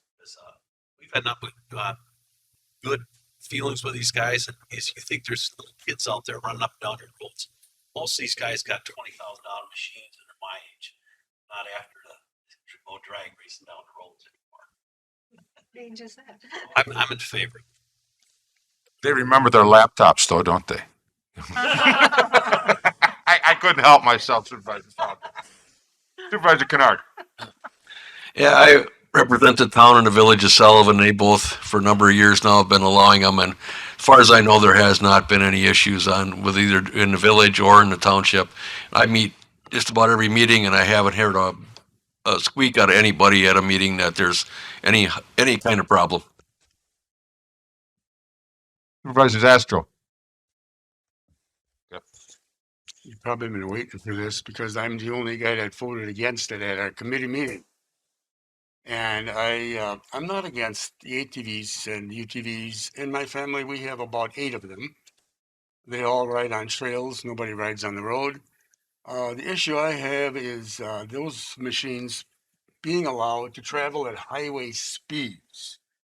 In no way is that vehicle, especially the older ones, can they safely operate at highway speeds? They're intended to drive at a slower speed in retirement villages, in cities and towns, like at Waterloo. There's nobody traveling 60 miles an hour in your town. I know that. These vehicles are driving 25 miles an hour, if that's what the speed limit is, and that's a safe speed. Another thing, no turn signals. You can't see a hand signal at night when a guy's wearing a dark colored jacket or a gal and your headlights are on dim. There's no way you're going to see that hand out there. So that issue is totally mute as far as using hand signals. And I think the regular turn signals should be required. Another thing that happened here just 10 days ago, I had a serious accident right ahead of my house. I happened to be standing about 30 feet from the road. This man blew out a tire, and a second later, he's hitting my culvert, breaking a 6x6 beam. The vehicle went end over end, rolled about 6 more times, came to a stop about 120 feet away. If that had been a UTV going 55 or 60 miles an hour with a driver that wasn't in a seatbelt, I doubt whether he would have survived. This man in this vehicle happened to be a Ford Explorer, a strong cage, never caved in, all the windows were out, and he suffered only minor injuries. I was expecting to find a casualty when I walked over to the car. So I feel for the safety issue of the drivers, we have to think of speed and turn signals as 2 of the things we should have considered before we pass this. Thank you. Thank you. I believe next is Supervisor Smith. Concerned like several other people. I've heard the maximum speed on these vehicles is supposed to be 35 miles an hour, and the manufacturer specifically states they're not to be driven on roads. That as I'm driving down County B or County Y at 55 and I've got somebody in front of me doing 35, I can't help but think that's going to be some kind of hazard. That I guess I have to wonder why they couldn't go down the shoulder, or if they have to go somewhere, they're off-road vehicles. Why don't we have a place where they can be off the road safely, where they're not going to be interfering with highway speed?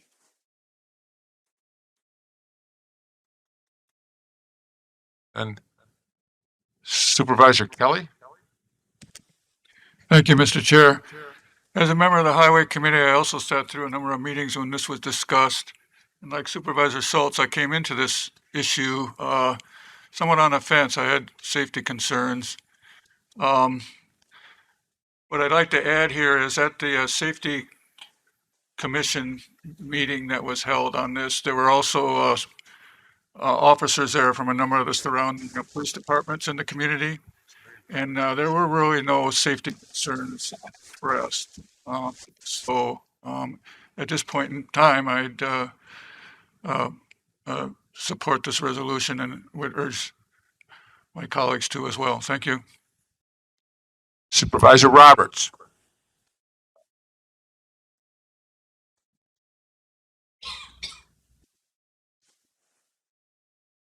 Yes, thank you, Mr. Chair.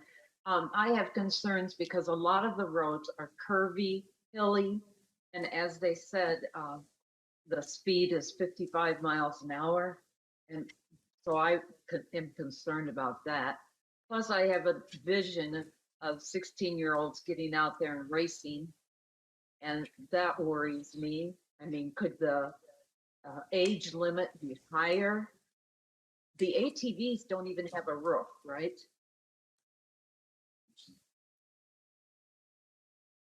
I can't hear anybody. Answer those questions.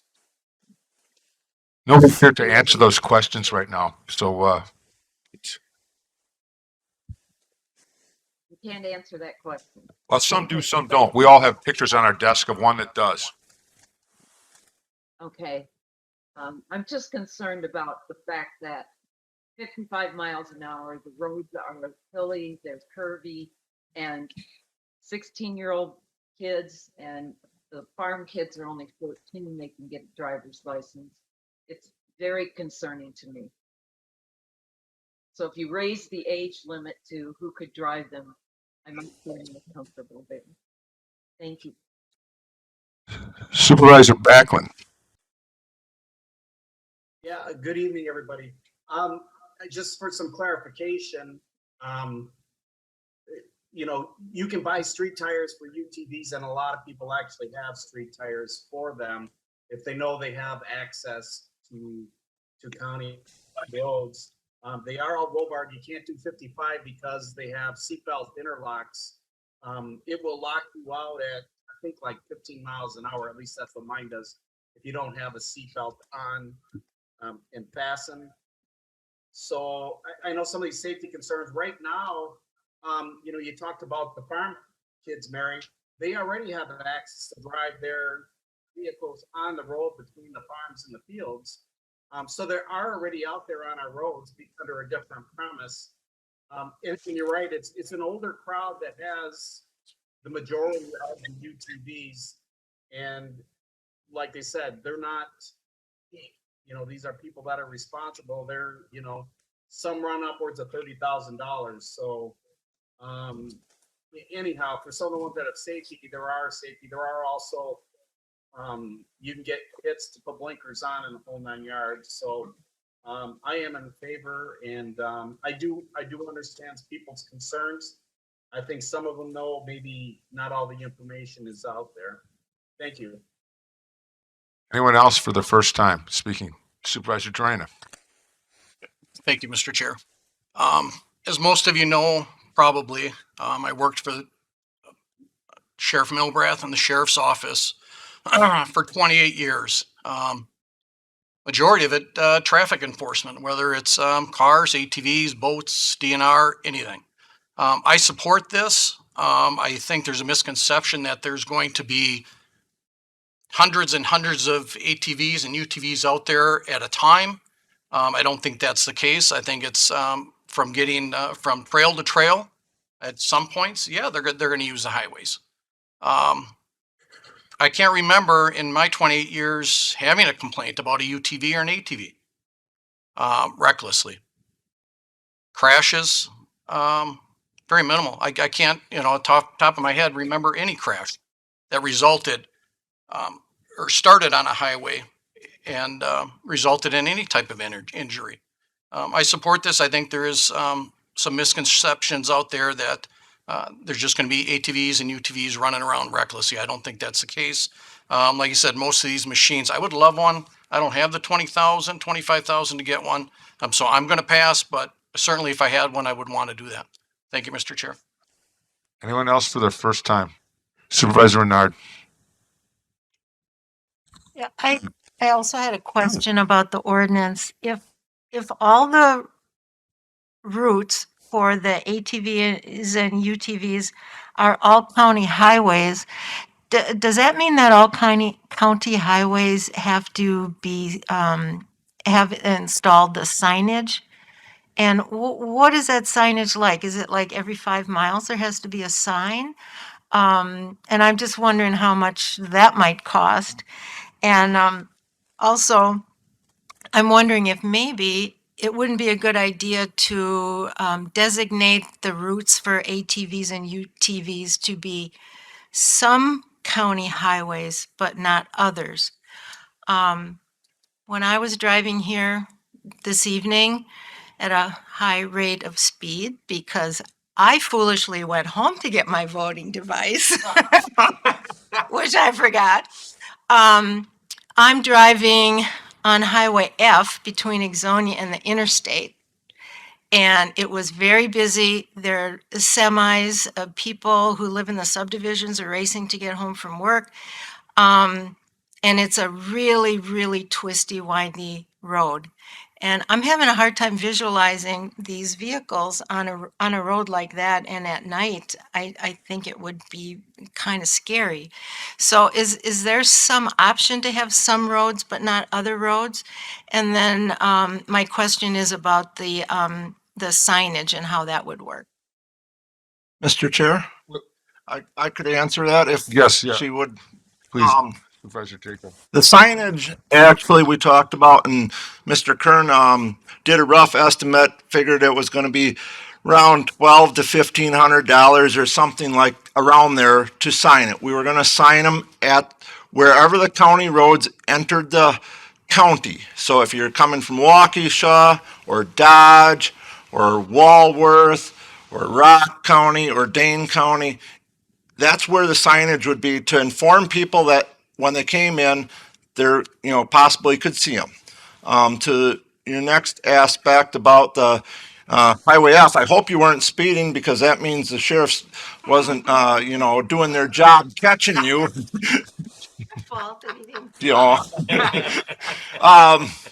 The next, to that point is Highway F. Actually, I drive that driven it quite a bit over the years, especially with my gravel truck. There's a lot of farm fields I know along there.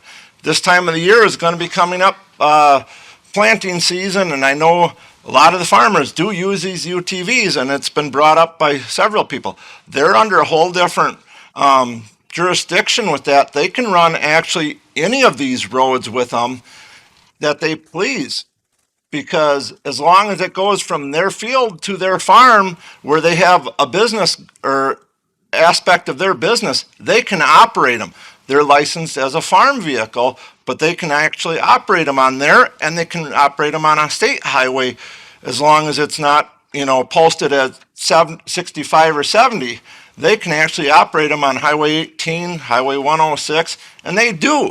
So, I've seen them out a lot, especially in planting, harvesting, midsummer, the spraying season, where they, spray the fields. So they've operated around here. Maybe you haven't seen them, but I don't think you're going to see a lot of them to begin with. It's, the clubs are going to, a lot of them will do these get-togethers on a weekend. So maybe a Saturday or a Sunday deal is when 90% of these rides, happen. And, there's going to be the other occasional retired people that can do it during the middle of the week.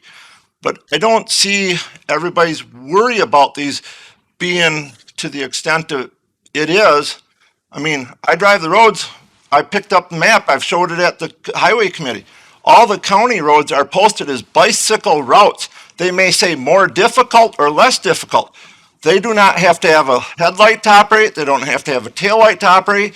And they do not do 35 miles an hour. So when you come up over that curvy hill, guess what?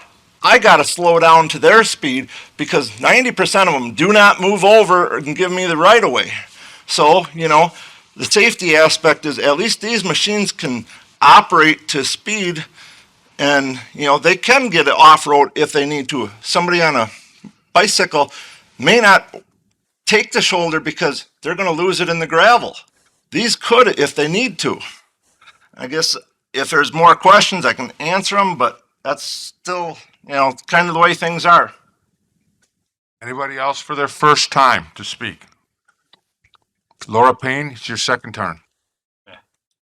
And then we'll go to Supervisor Schultz and Supervisor Christensen, and then Supervisor Johnson. Get your hand up fast enough. It's Supervisor Payne right now. I just wanted to clarify a couple of things. I was at this Traffic Safety Commission meeting this last week, as well. And there was something that was brought up by the Lake Mills police officer. I'm not sure of his name, but he had some concerns and checked with the DNR during the meeting. And it seems to be that that in general, the ATVs, UTVs will have to follow the rules of the roads, but they do not, if they are driving while intoxicated, they would not be getting the same OWI as somebody driving a car. They would get an ATV, UTV, OWI. It wouldn't go towards any points for their insurance. It would not be treated the same way as a driver of a car. And so he seemed to have some concerns with that. So I didn't feel the same that that everyone, the safety commission, thought it was just fine. I didn't think there were that many comments at all from them. And I was surprised about that. So that was my comment on that, but I wanted to also comment about the signage that Supervisor Renard asked about. Like Supervisor Jekyll said, we did discuss it quite a bit. And to go back to Supervisor Christensen, not all of the towns, like he said, have ordinances that allow ATV, UTV uses on their town roads. So that was another topic of discussion quite a bit. How do drivers know if they're on the county roads, the town roads? There will not be signs when you get to the town road saying that you can't go onto these town roads, or even that is a town road. I feel that most people will be able to distinguish between county and town roads. Maybe all of us do, but I feel that most people won't. So that was also a concern and talked about, that these roads will not be signed, and it might give undue pressure to townships that don't allow it to have unauthorized driving on their town roads, and also feel the need to put up signs to prevent it from happening. And that is a burden to many of our townships that I don't feel that we should be placing on them at this time. And so that too, I think Supervisor Christensen is correct, that we need more input from some of these townships and see how it affects them. So thank you. I'm going to go a little off schedule here. We have people getting up ready to leave to go to their township meetings right now, and I have 4 more people waiting to speak yet here. But I know there's a motion that wants to be put on the floor here because of the fact that the board discussion is going to make it. So Supervisor Zastra, you have the floor. Mr. Chair, I make a motion to postpone this issue until the May meeting. Second. I have a second from Supervisor Renard. Any discussion on this amendment? Supervisor Christensen. I guess I would prefer that it be sent back to committee for consideration of the questions that we've had here tonight. I think it can be resolved before the next opportunity at a board meeting. Right now, the motion is to be postponed. Whether it goes back to the committee or not, that would be another amendment. Or we could have this discussion on the floor, whatever. Supervisor Schultz. Yeah, I'm opposed to postponing this, and it's obviously a delay attempt on it, and it's nothing more than that. This is something that this season is starting. It's starting now, and to delay it, for basically political reasons, that's what it is wrong. I'll see. Other discussion on this proposal? Supervisor Jekyll. Thank you, Mr. Chair. Yeah, I also agree with Mr. Schultz. I mean, we've had this in my committee for over 8 months. And like I said, it kept getting postponed for traffic safety committee review of it. And like I say, I would want to put Bill and the sheriff both on the spot here today that it had a decent approval agreement at the committee. So I think, the safety aspect that everybody seems to be so worried about is just totally political right at this moment, because if with the law enforcement we had on there, one was from the city of Lake Mills, and I don't know if that's, because city of Lake Mills doesn't want them to run through it, but we're not asking the cities or townships that don't have these to make them do it. That's up to their own committees and boards that they have if they do it. So I would vote against the postponement of this. Any further discussion on this amendment? Or not amendment, this proposal on the floor? Any further discussion? So the proposal on the floor is to postpone this for further discussion at the May 11th County Board meeting. Everybody clear what that motion is? All in favor, say aye. Aye. Opposed? No. Okay. Sounds like it's going to stay on the floor. We'll be leaving. Okay. Further discussion. Jeff Johns hasn't spoken yet. He has not. Supervisor Schultz, do you have anyone else? I wanted to address Supervisor Renard's comments because her two questions are basically intertwined. If we, as suggested, just designate certain county roads, then we're going to have to invest in a lot more signage. Which roads are, which roads are not. If we just say if it's a county highway, Highway J, Highway N, whatever, you can drive on them. Then, the signs are coming into the county, just alerting people that this is what we do in this county. The other question the other comment, I forgot who made it, was most of these counties that have it are up north. Well, one of the counties we looked at committee was Dodge. And yeah, they're up north, depends on what part of Watertown you live in. And it's also a fairly populated county with parts of Watertown, Beaver Dam. It's not some podunk way up in north. And those are numbers that we looked at. Most of the accidents, as I indicated before, were on the off roads. Around the they fell through the ice, stuff like that. There were very few incidents on the road.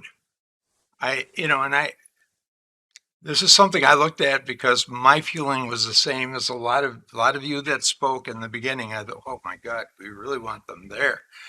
And what's that going to do for safety? Well, the safety record they have, including in Dodge County, which is real similar to Jefferson, even though it is up north, is quite good. And so what we've done is propose this, made it fairly simple, and put a sunset in that said we will review it in 2 years. And I think that's reasonable. That season is about to start, and I hope this board approves it. Anyone else? Anyone else? Supervisor Morris.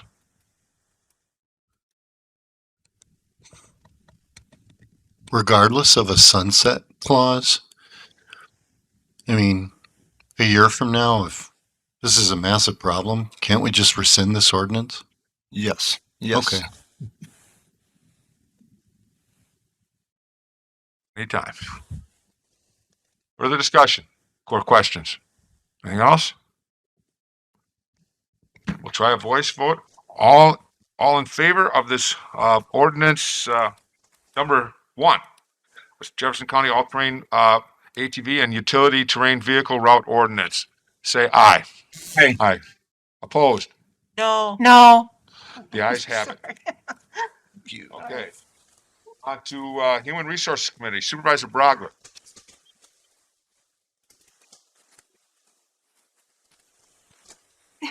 Good evening. Resolution number 2021, number 2, non-controversial. accepting grant funding through the Greater Wisconsin Community Health Foundation and creating 2 full-time school psychotherapist positions at Human Services Department. The Jefferson County Human Services Department has determined that there's an increase in the need for mental health and substance abuse treatment for youth in Jefferson County. Youth are experiencing more stress and anxiety and consequently suffering more long-term adverse childhood experiences due to the pandemic. County school districts are also concerned about the youth missing school as well as quality learning time.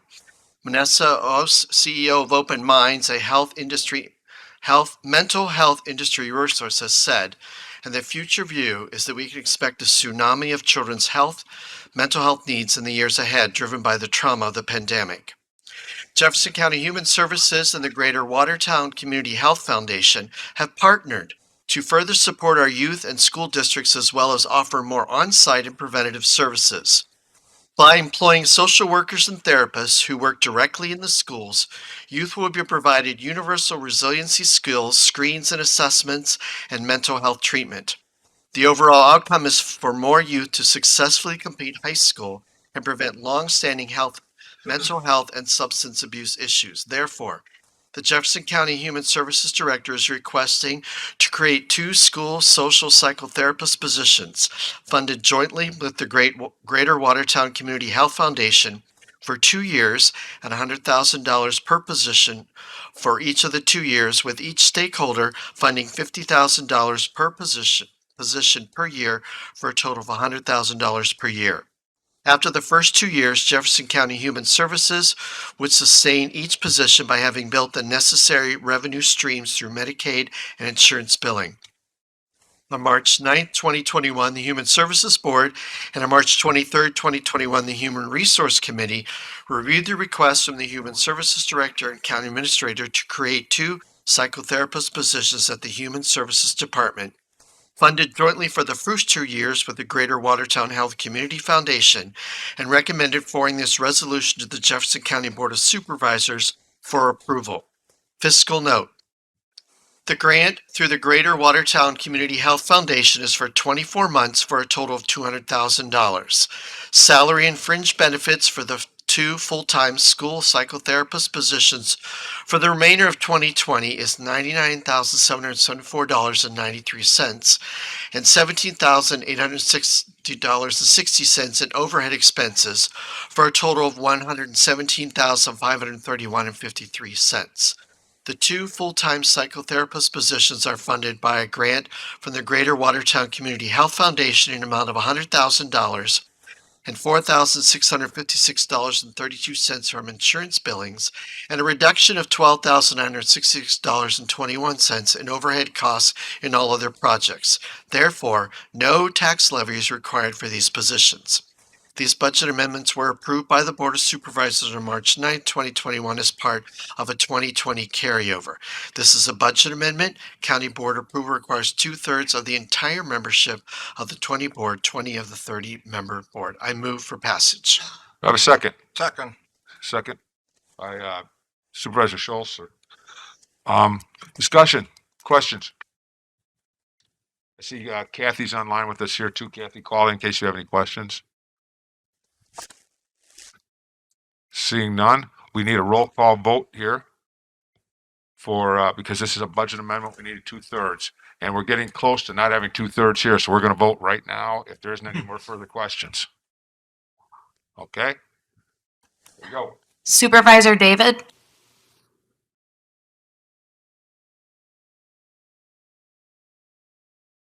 No, I think we need to move back to the last resolution. We did not have a call for a no vote for the last resolution. Yes, we did have a call for that. We did not. We had not heard it on our end. We had no call for a no vote. We had no chance to vote no. It was not heard on Zoom. No, it wasn't.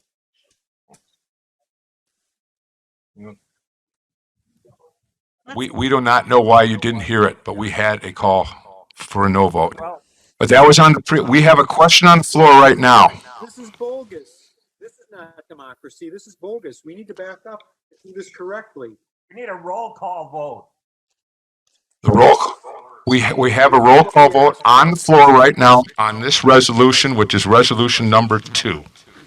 We're still debating the last resolution that had no call for a no vote and had no opportunity to vote no. There is a vote on the floor.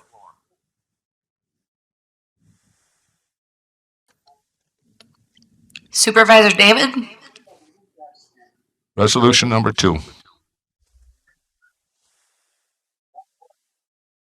No one should be above the law. Today, 30% that. Who else we're gonna? Supervisor Herbst,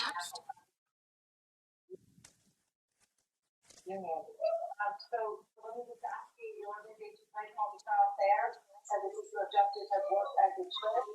Do you believe very well in that? In case of their children with the guilty on all their time.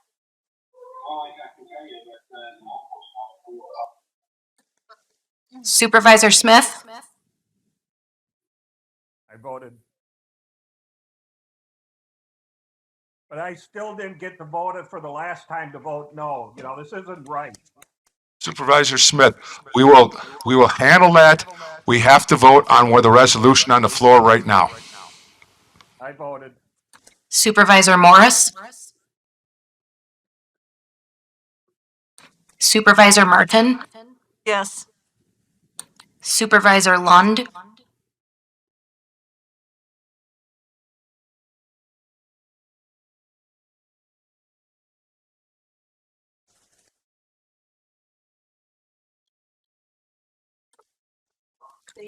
Supervisor Kennard, It's gone.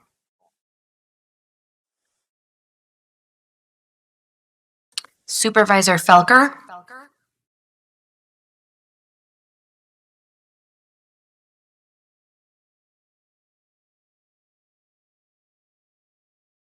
We got 20. We can move on. 2, 3, 4, 5, 7, 8, 9, 10, 11, 13, 14, 15, 16, 17. And I can't see what's under the other. Got 20?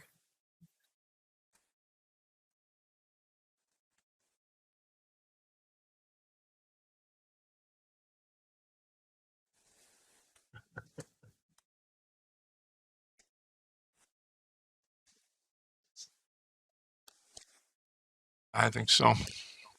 I think you're absolutely right. We have 20? What do we have? 20. we have 22 yes, 2 abstain, and 6 absent. Okay. Now, to go back to the previous question on the floor, it's opinion of the chair and our corporate counsel that you may make your vote known, yes or no. So we'll go through those that are on Zoom that were unable to vote while they were here, because we asked and we apparently couldn't hear you. So if you would like to go on record, go ahead, Supervisor Smith. No. And Supervisor Backlund. This was on the ATV. Yes. Yeah, that was a yes. Supervisor Roberts. No. Supervisor Coots. This is a yes. Supervisor Payne. No. Supervisor Lund.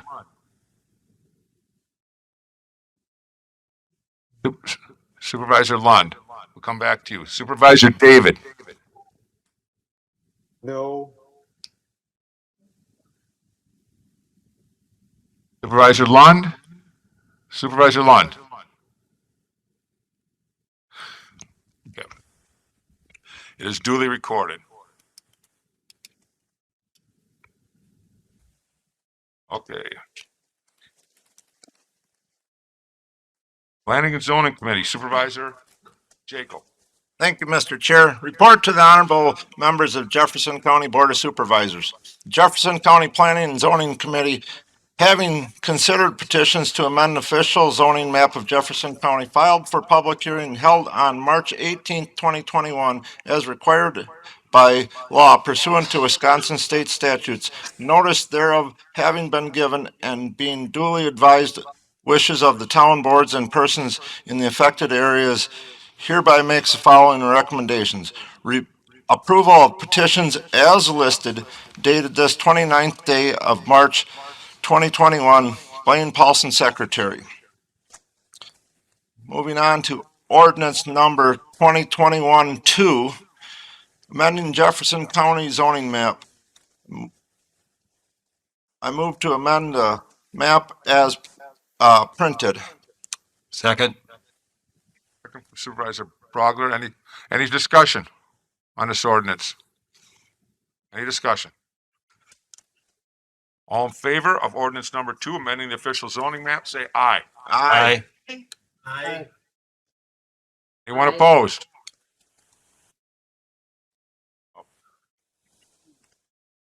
Item 13, proclamation proclaiming May 13th as Jefferson County Peace Officers Memorial Day in Jefferson County.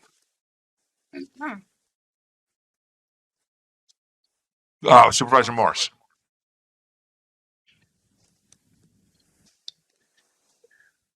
This is proclamation 2. Whereas each year, Cool.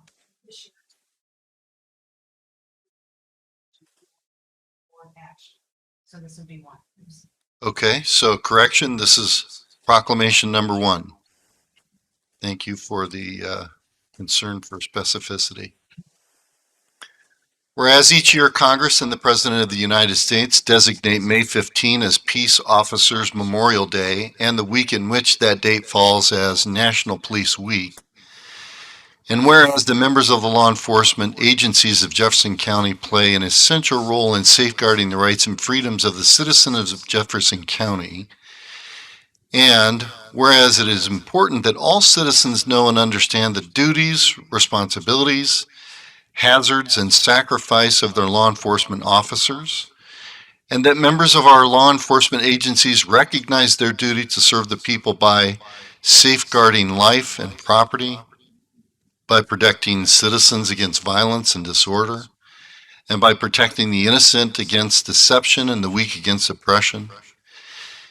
And whereas the Jefferson County Board calls upon all citizens of Jefferson County and upon all patriotic, civic, and educational organizations to observe the week of May 9 through 15, 2021 as National Police Week with appropriate ceremonies and observances in which all of our people may join in commemorating law enforcement officers past and present, who by their faithful and loyal devotion to their responsibilities have rendered dedicated service to their communities, and in so doing, have established for themselves an enviable and enduring reputation for preserving the rights and security of all citizens.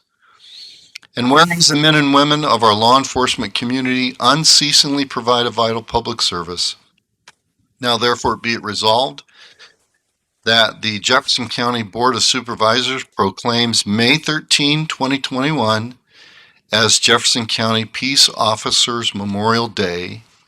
Be it further resolved that all citizens of Jefferson County are asked to observe Thursday, May 13, 2021 as Jefferson County Peace Officers Memorial Day in honor of those law enforcement officers who through their courageous deeds have made the ultimate sacrifice in service to their community or have become disabled in the performance of duty, and that all citizens recognize and pay respect to the survivors of our fallen heroes.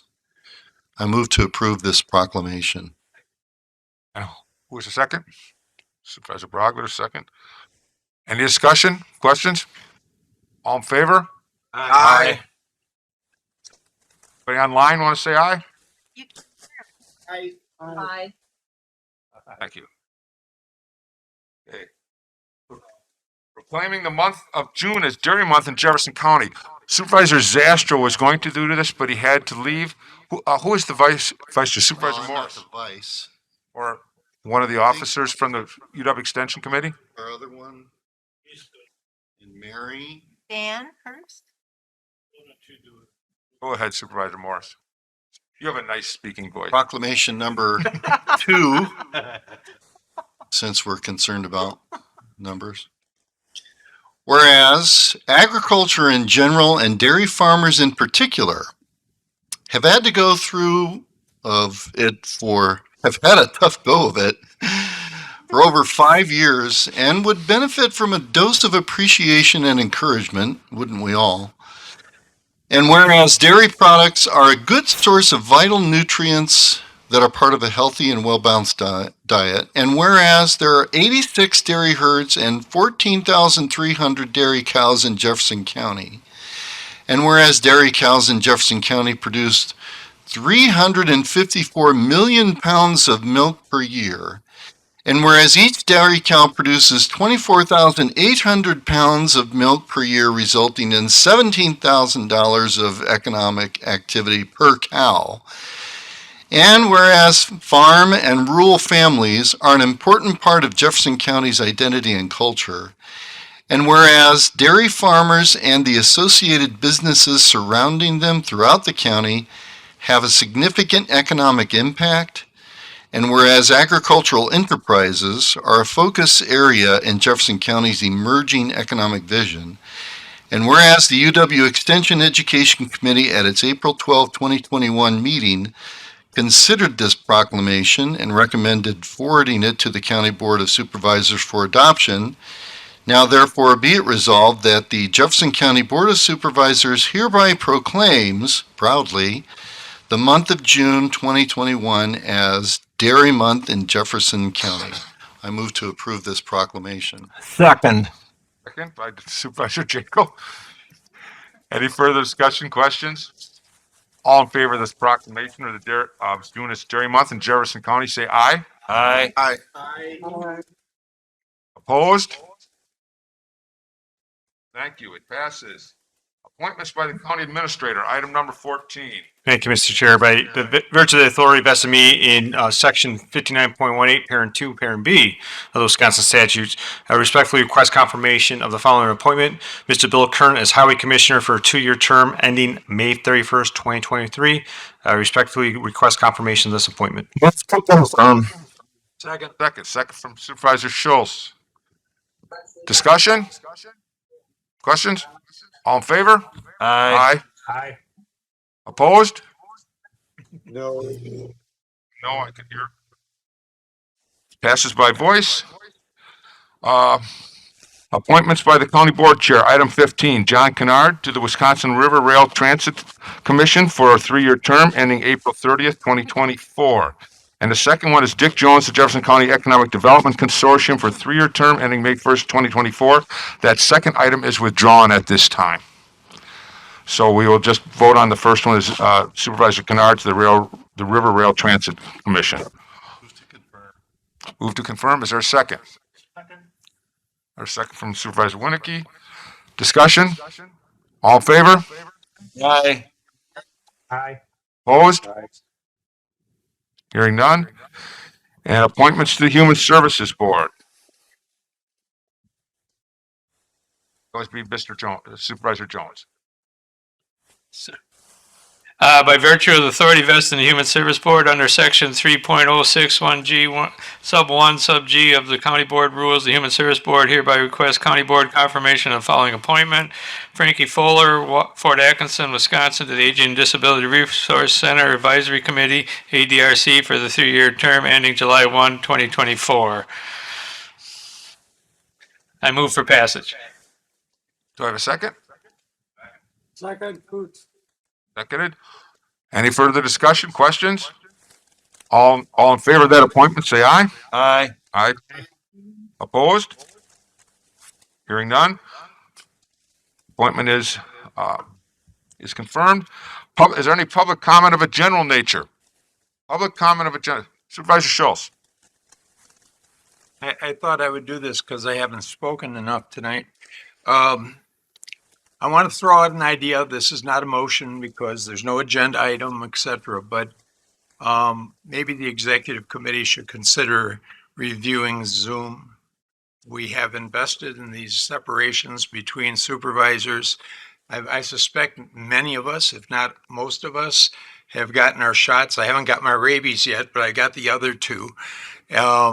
And we do have this, and that there's every month there appears to be issues with this. And the one thing I think that Supervisor David Point made is he wants to be heard. And boy, we've had problems with this. I'm wondering, I would like to see, I'm just throwing this out, the executive committee review it. I don't think you get any disagreement with that, Supervisor Schultz, and I believe it's already on the agenda. Oh, really? Any other public comment at this time? Any other public comment this time? Seeing none. Any announcements? Any announcements? Seeing none, I'll entertain a motion to adjourn. So moved. Second.